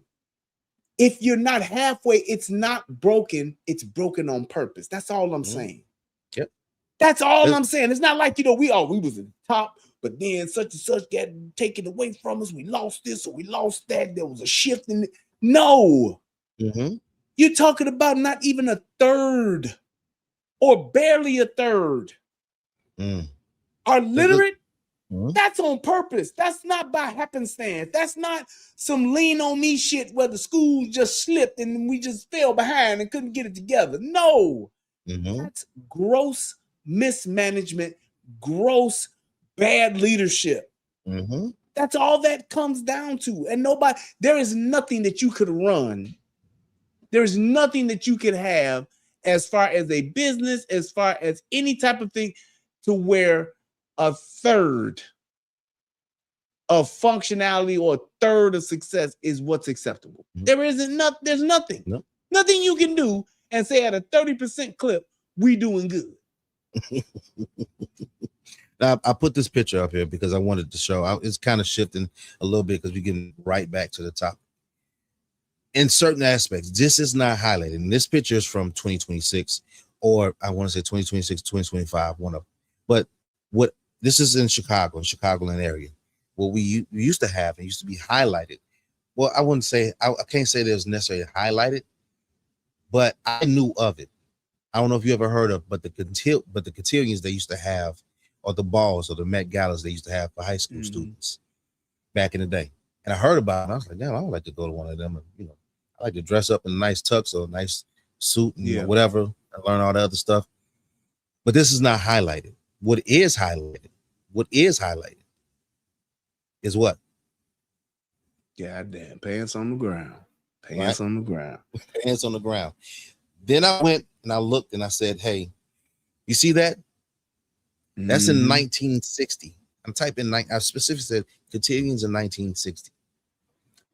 Those are women, right? Those are women back then. Just cotillion. Yeah. They had class. They had all the other stuff. What we have today is this. When she walk, clap when she walk. It's not even popping up. You can take the other Can't one off. see it. Yep. I got you.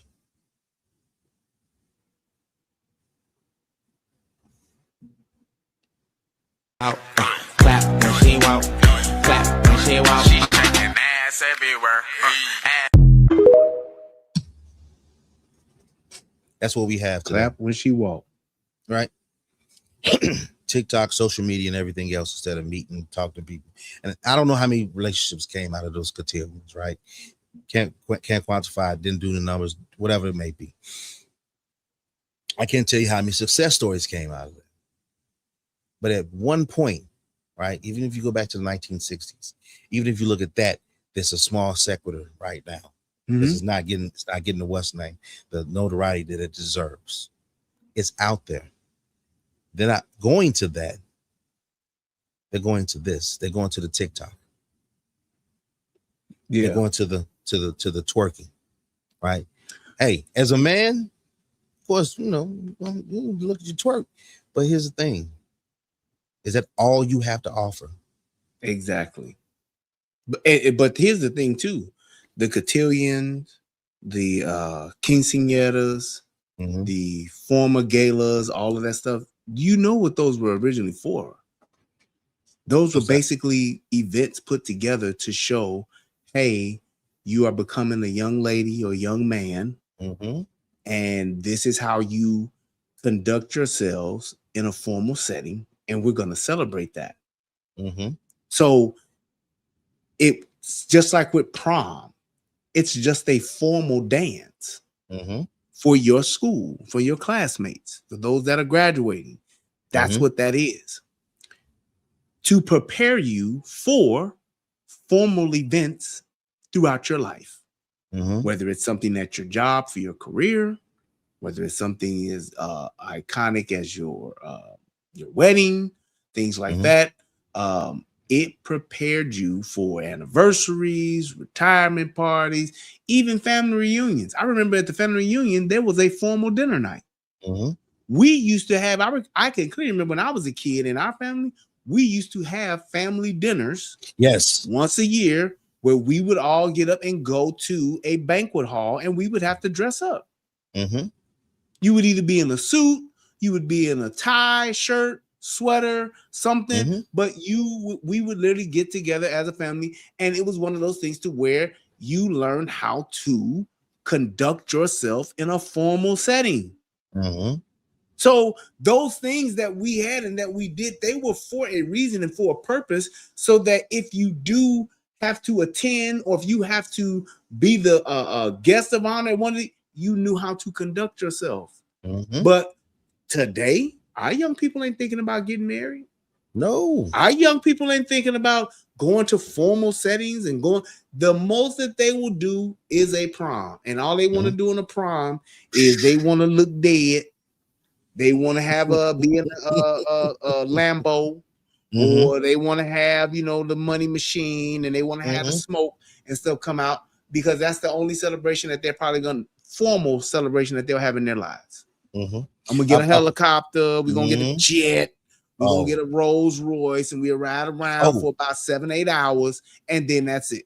And then, speaking of the helicopter, there was an official here that Park District. I can't remember what Park District was. She used the Park District money somehow, some way to rent a helicopter, and could it be hyperbole? Who knows? But they had, well, she had rented a helicopter. No matter what, either she spent the money or she spent the people's money. But they had a helicopter to where what? They flew in, and the police had to try to stop the shit, but there was no ordinance on it, right? They couldn't really arrest anybody, but then they were trying to stop it, and then so they just took pictures with it and whatnot. But still, the helicopter was rented. She couldn't fly to prom in the fucking helicopter, right? But you So spent what all that end money. though? That's the thing though. They're extravagant, and you're doing all of this to what end? Mhm. Why would I have to have a Lambo? Mhm. Exactly. I'm not, and let's just say, hey, you got somebody, you got that uncle that got a nice car. What's that CL Smooth? But Uncle Sterling always had the nice car, whatever. Mhm. I get it. But why would I go and rent a hearse?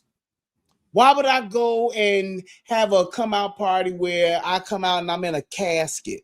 Why would I do, to what end am I doing this?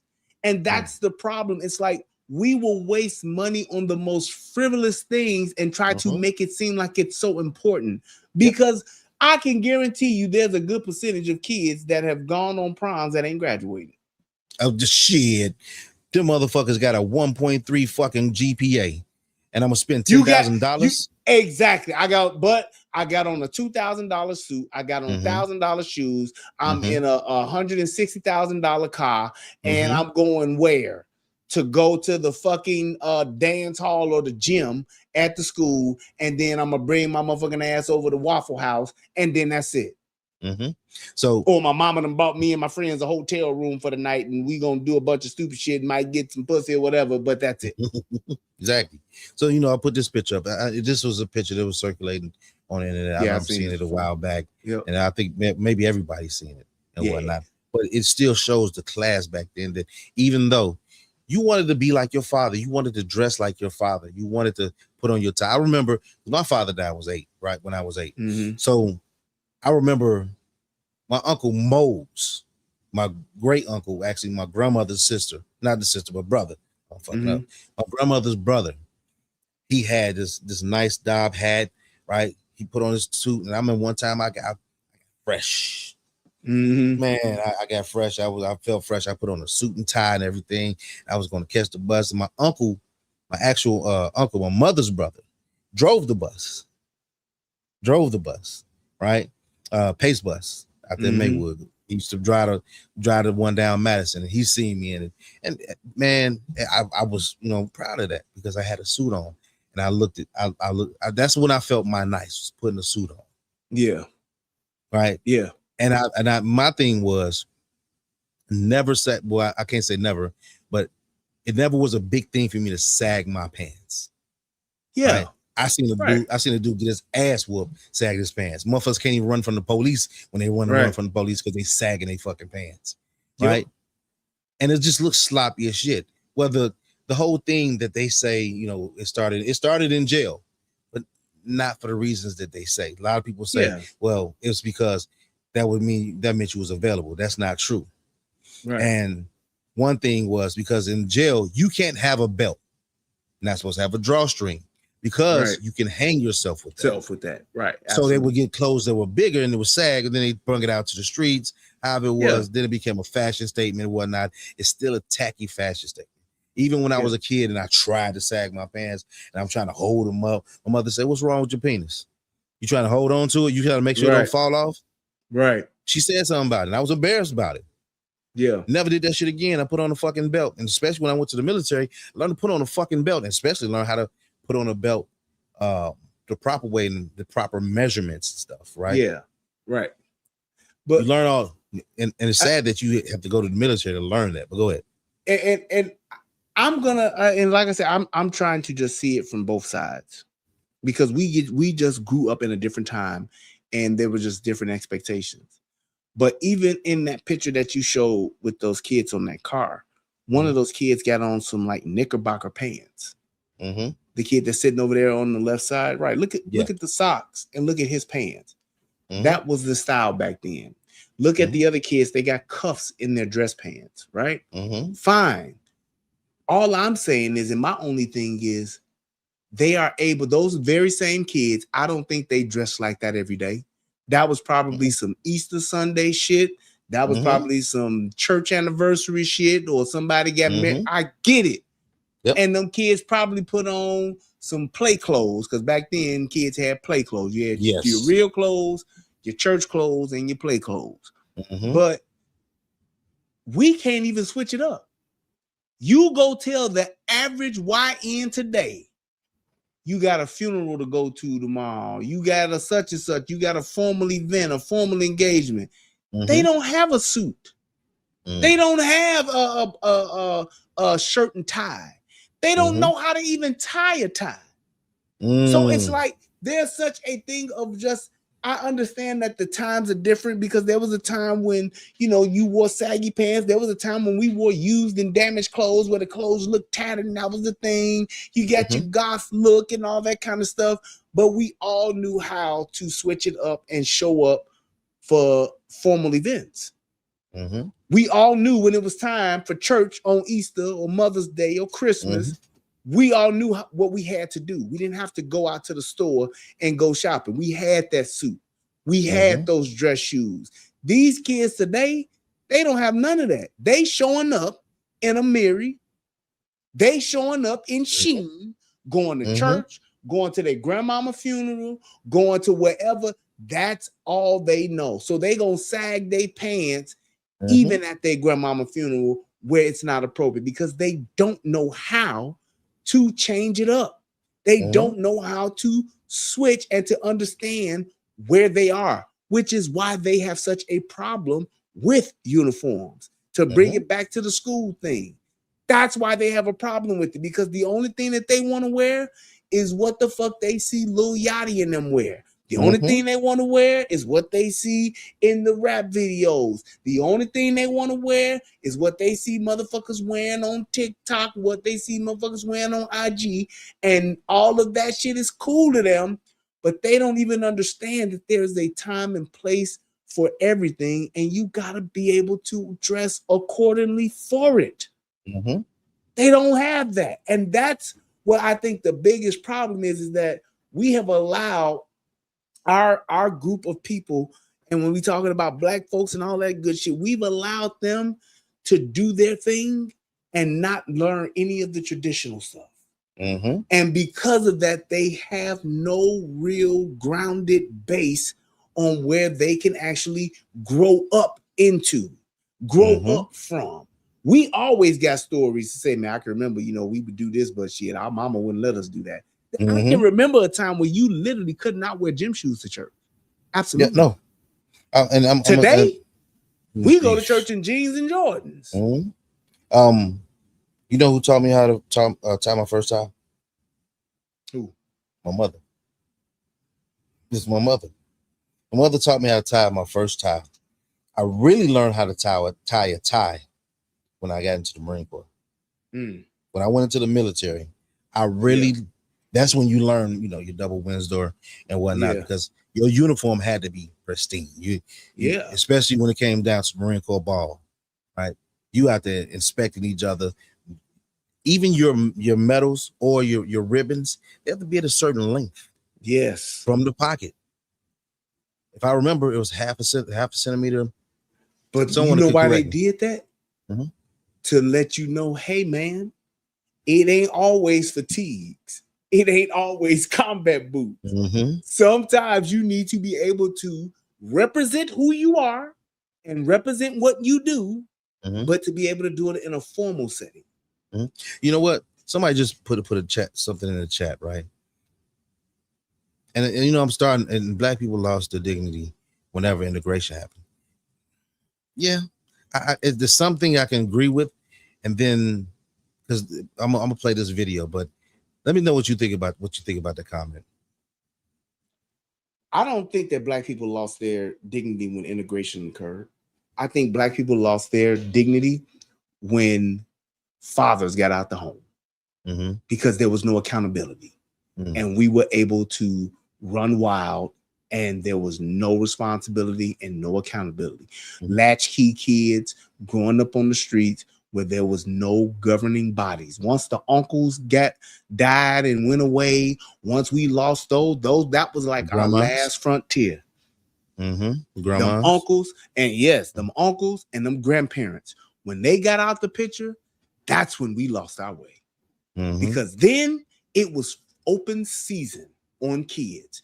And then those kids growing up in that dysfunction, those kids growing up without accountability and without responsibilities, those kids were the ones that got to do whatever. And then they had kids and they didn't know how to raise them, so they did whatever. And then they had kids and they didn't know how to raise them, and they do whatever. And that's what we got today.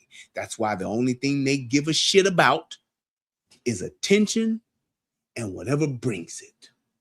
Getting it, I'm willing to do whatever it takes to get it. That's why we had the crate challenge, keep it going, cinnamon challenge, ALS challenge, with all that shit on fucking social media. They had all them different challenges. Motherfuckers was breaking their neck, choking on fucking cinnamon, right? Just for fucking attention. Just so I can get the attention. Because that's all I care about. Attention. And it's just like, and it's a natural progression, because when you think about it like this, what do kids want? Kids want structure and they want attention. And when you don't give them structure, they want to overdose on attention. That's it. All of the shit they doing today, it's all for, I want to be known, I want to be this, I want to have likes, I want to have views, I want to get this, I want to get this, so people are looking at me and talking about me. See me, look at me, watch me. Because when you don't get that at home, you're craving it out in the world. My daddy ain't here to tell me I'm pretty. My daddy ain't here to show me what to do, what's right. My daddy not here to tell me don't have your titties out. My daddy's not here. I'm going to have my titties out because the boys like it and my mama doing it. And yes, and the mama joining in. The mama's because joining she in. Did it. Yeah, she did it, and then she continues to do it. She doesn't say, I'm the older one. Her mama was the one that did it. That's the thing. I can clearly remember how our mothers in those generations ahead of us and those fathers started letting their kids do whatever they wanted, because they wanted their kids' approval. They wanted their kids to like them, and they let them run wild. And those kids had kids, and those kids had kids. That's why I said them 3 generations fucked us up. And it started with it started with our grandparents when they started dying. And them kids that came from them and them parents and that's when it got fucked up. Because the reverence I had for my grandmother, these parents, these kids, they ain't got that kind of reverence. Unless they grow. My grandmama ain't had to buy me shit. I never went to my grandma like, Grandma, can you please buy me this? Can you please get? I loved on my grandmama, and I just wanted my grandmama to love on me. That's it. And fry that chicken and cook that good food and all that stuff. But I'm just saying that's all I wanted. Let me play this for you. And this is kind of going to the comment that I had put up there. And, you know, I played it at the beginning of the show. I'm going to play it again for all of your audiences out there looking.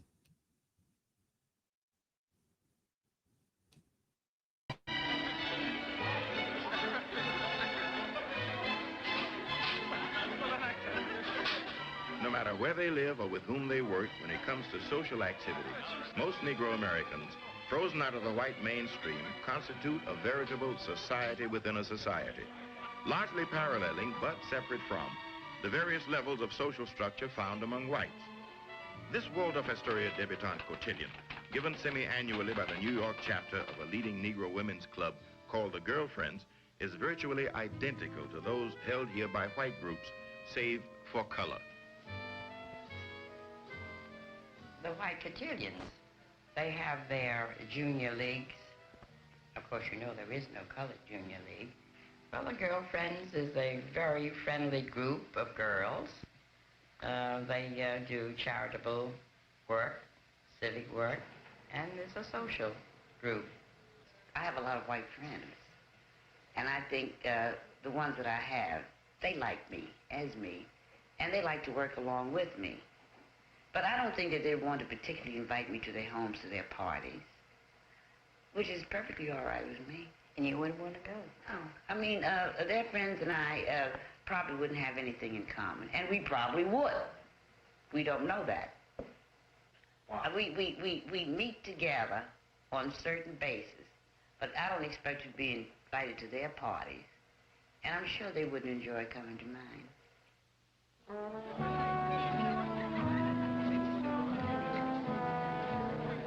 recent years, however, there has been some increase in integrated social affairs, such as at the annual Evening of Elegance held last summer at Mrs. Sidney Poitier's Westchester estate. Invited guests paid $60 per couple for an elaborate evening of cocktails, dining, and dancing. I think that many people in this country who are white, they come in contact with Negroes through advisory boards and benefit committees, and this in itself brings about a certain amount of communication. People can sit down over a cocktail and talk about the world's problems. This in itself is a form of dovetailing into society, into the mainstream. These are the people who are called upon to contribute to every cause, to every organization, to every social agency.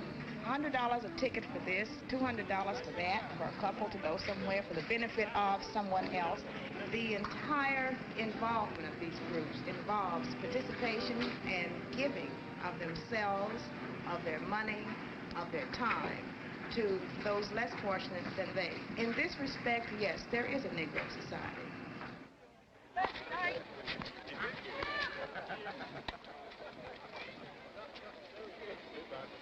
Man, when I take my family on a vacation, we want to relax. We don't want any problems with prejudiced white folks. So we go where we know we won't be bothered. That may be down home to visit the family, up to Canada or Cape Cod, or even abroad to Europe or Africa.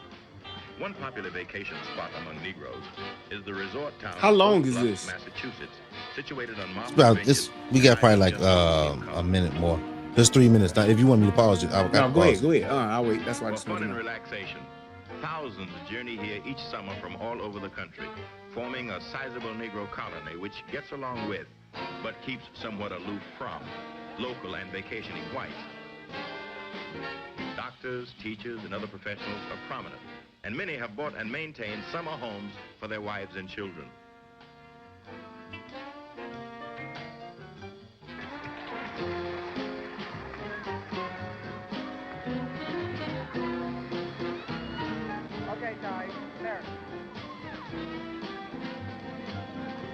Even the bathing suits was something to be respected of. Places such as Sag Harbor on New York's Long Island are a specialty of Eastern club and fraternal groups, still barred from membership at most country clubs, and disgusted with attitudes at resort hotels in the Catskills.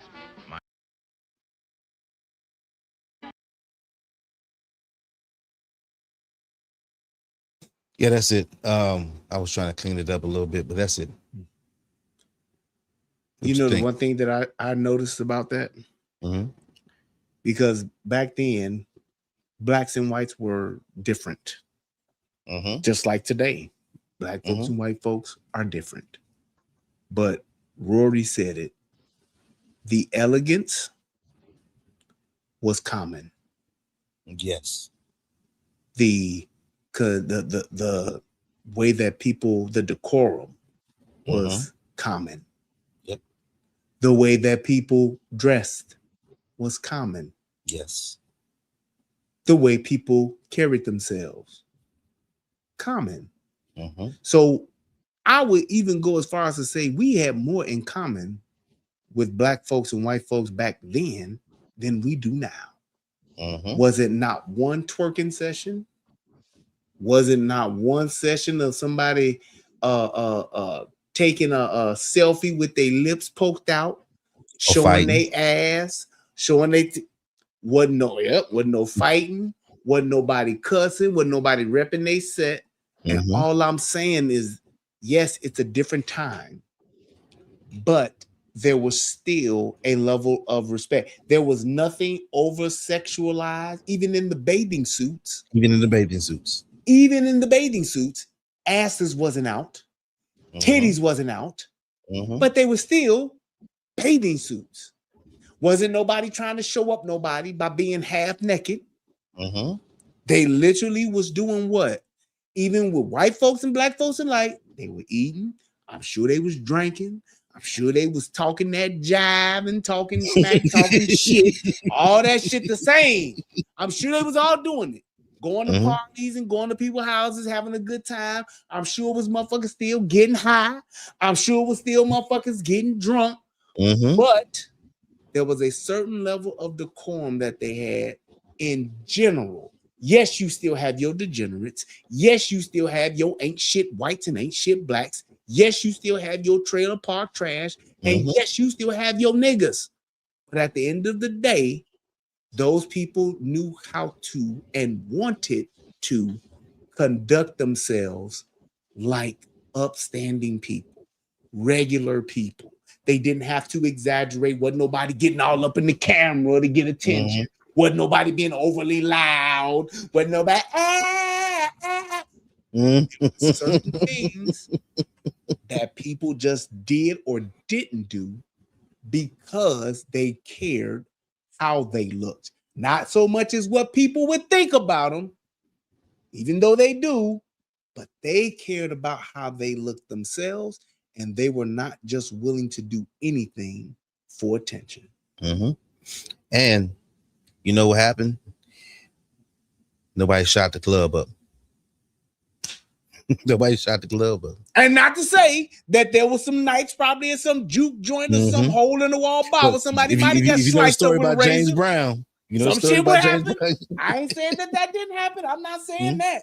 All I'm saying, but what you saying though, that ain't the norm. Nope. Wasn't no 8 shot in over the weekend. 37 shot over the weekend. 15 dead, 62 shot over the weekend. There was none of that. None of that. That's all I'm saying. And that's the difference when we talking about what we do today, because I understand that times change.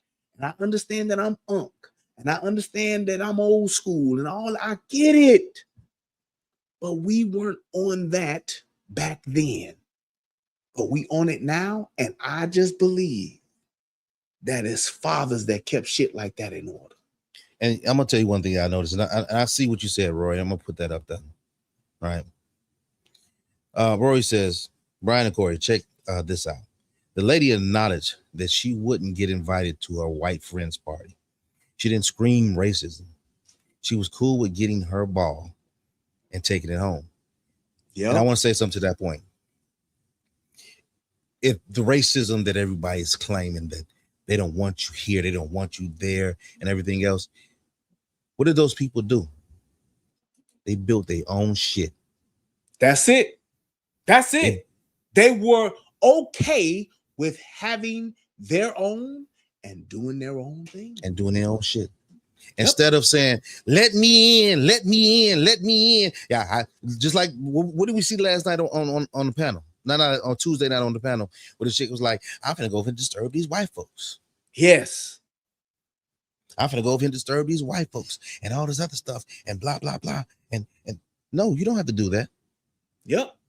And that, but the thing, you know, like he said though, we were okay with doing our thing. And I think that black folks today, I don't have to get invited. My goal is not to get invited to my neighbor's barbecue. It's not. I've been living where I've been living. I have been around white folks, Hispanics, black folks. My goal ain't to get invited to their barbecue. Why? Because I know my barbecue tastes better. I know that what I do and what I like to do at my parties, other people might not like to do. And I don't want to be around it. I'm not interested in eating some white folks potato salad. I'm not interested in eating no white folks food. I'm really not. But is there really a difference between white folks food and black folks?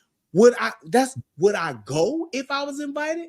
I would, but I ain't going to be there the whole night and say, yeah, I would stop by. Hey, how's it going? Maybe have a drink or two.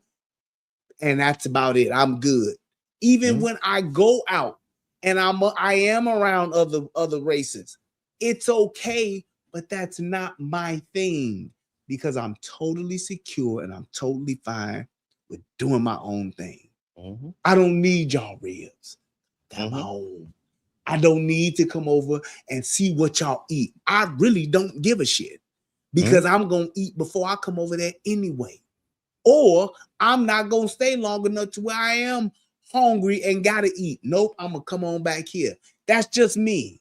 But that lady was secure in accepting the fact that we do have things in common. But we ain't gotta be best friends. I don't have to go over to their house and be invited to their stuff, and they don't necessarily have to come over to ours. Because when that Tupac come on and I'm rapping lyrics to straight Hail Mary. balling, I ain't gonna expect y'all to say it. As we slang another ounce, I wish it was a kilo. That's for me and mine. That's what we do. I don't need y'all to do that.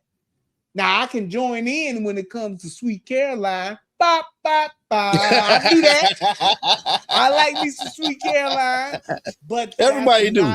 That's all that's a common thing, and everybody is. I'm okay with everybody doing their thing because I'm happy and secure in me doing mine, and I'm not trying to offend nobody, and I'm not trying to get attention and stand out neither. I just want to be able to say, hey, I'm doing my thing, you doing your thing, and if we got some things in common, we can do some things together. Yep. I think you along the lines of how I feel too. My thing is, if I'm not invited, I'm not going to scream for attention for you to invite me. That's it. You don't want me there? I don't give a fuck.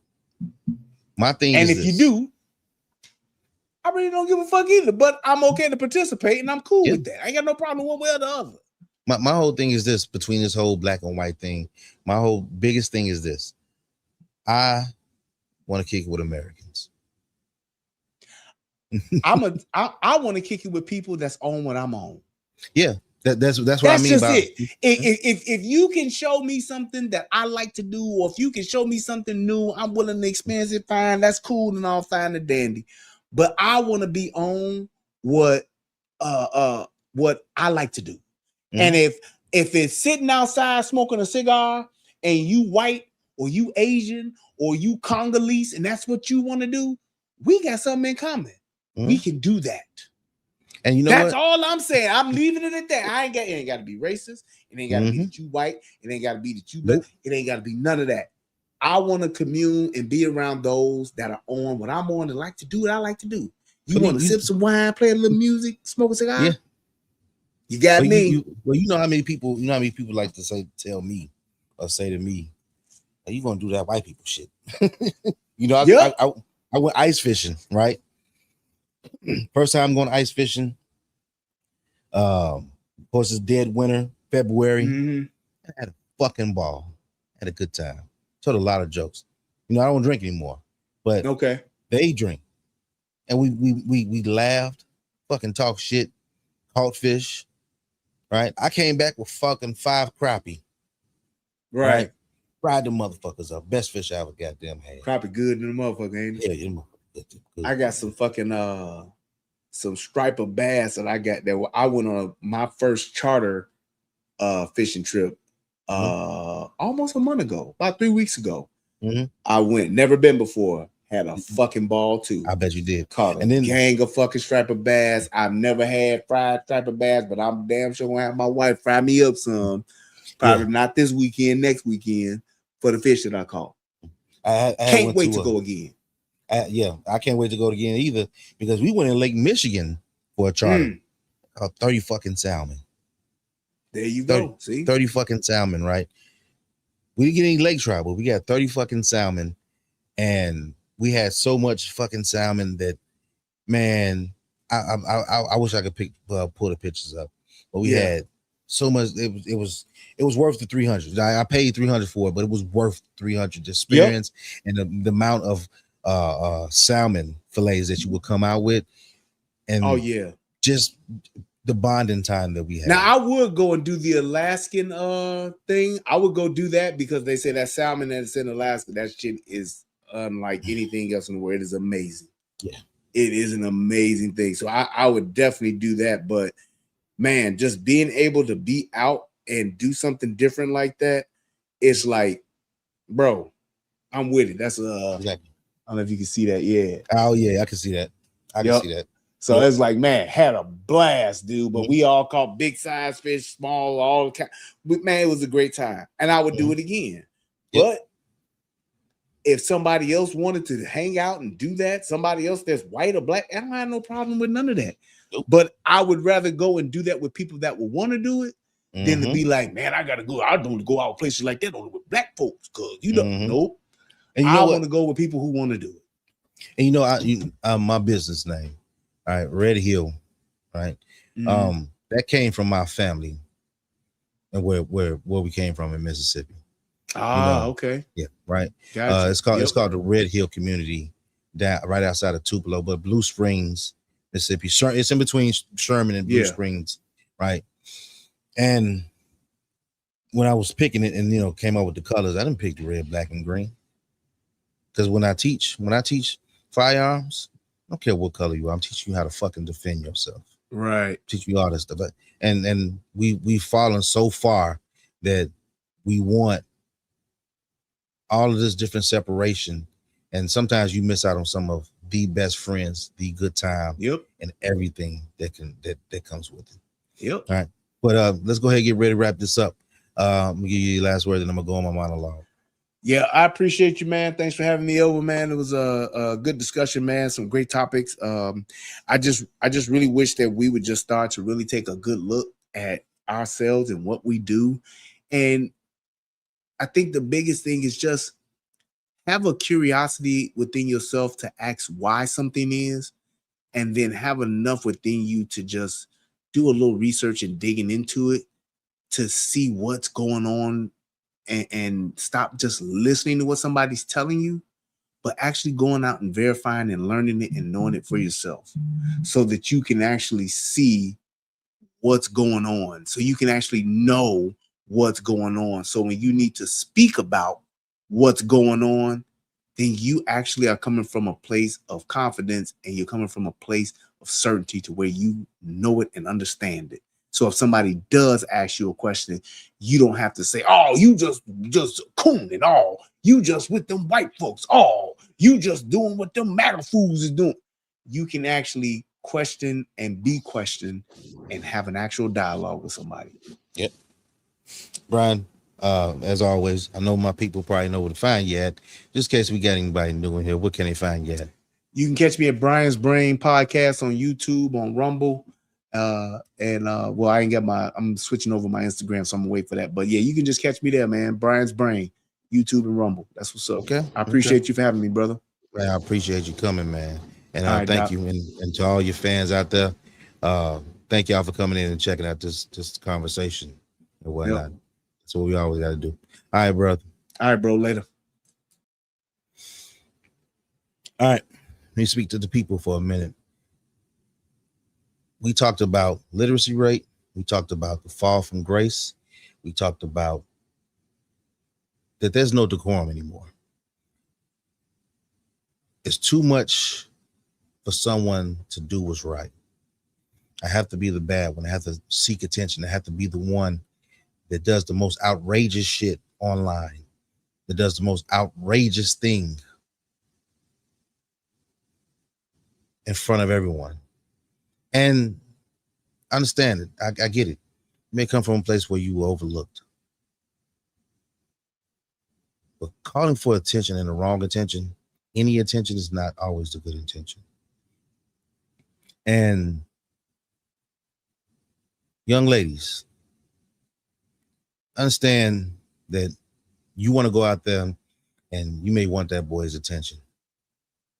But when you go out there dressed like the hookers, don't get surprised. Don't be surprised if that dude treats you like a hooker. You wonder why little boys don't want to commit, why they don't want to, not even little boys, but young men don't want to commit or don't want relationships with you. It's the way you present yourself. You want to be something different? Cool. And be something different. Hey, I know it's a problem whenever someone says,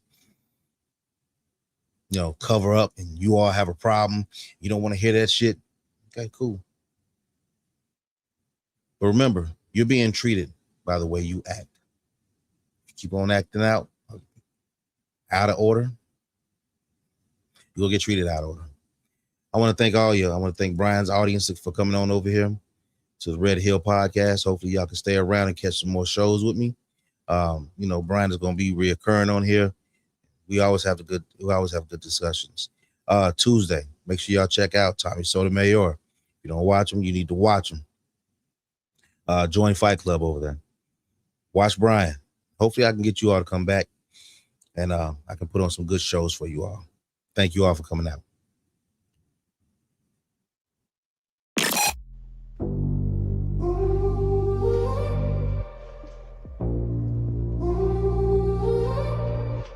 They frame me in a picture, Sharpie horns on my head, every rumor like a scripture, they repeat what they were fed.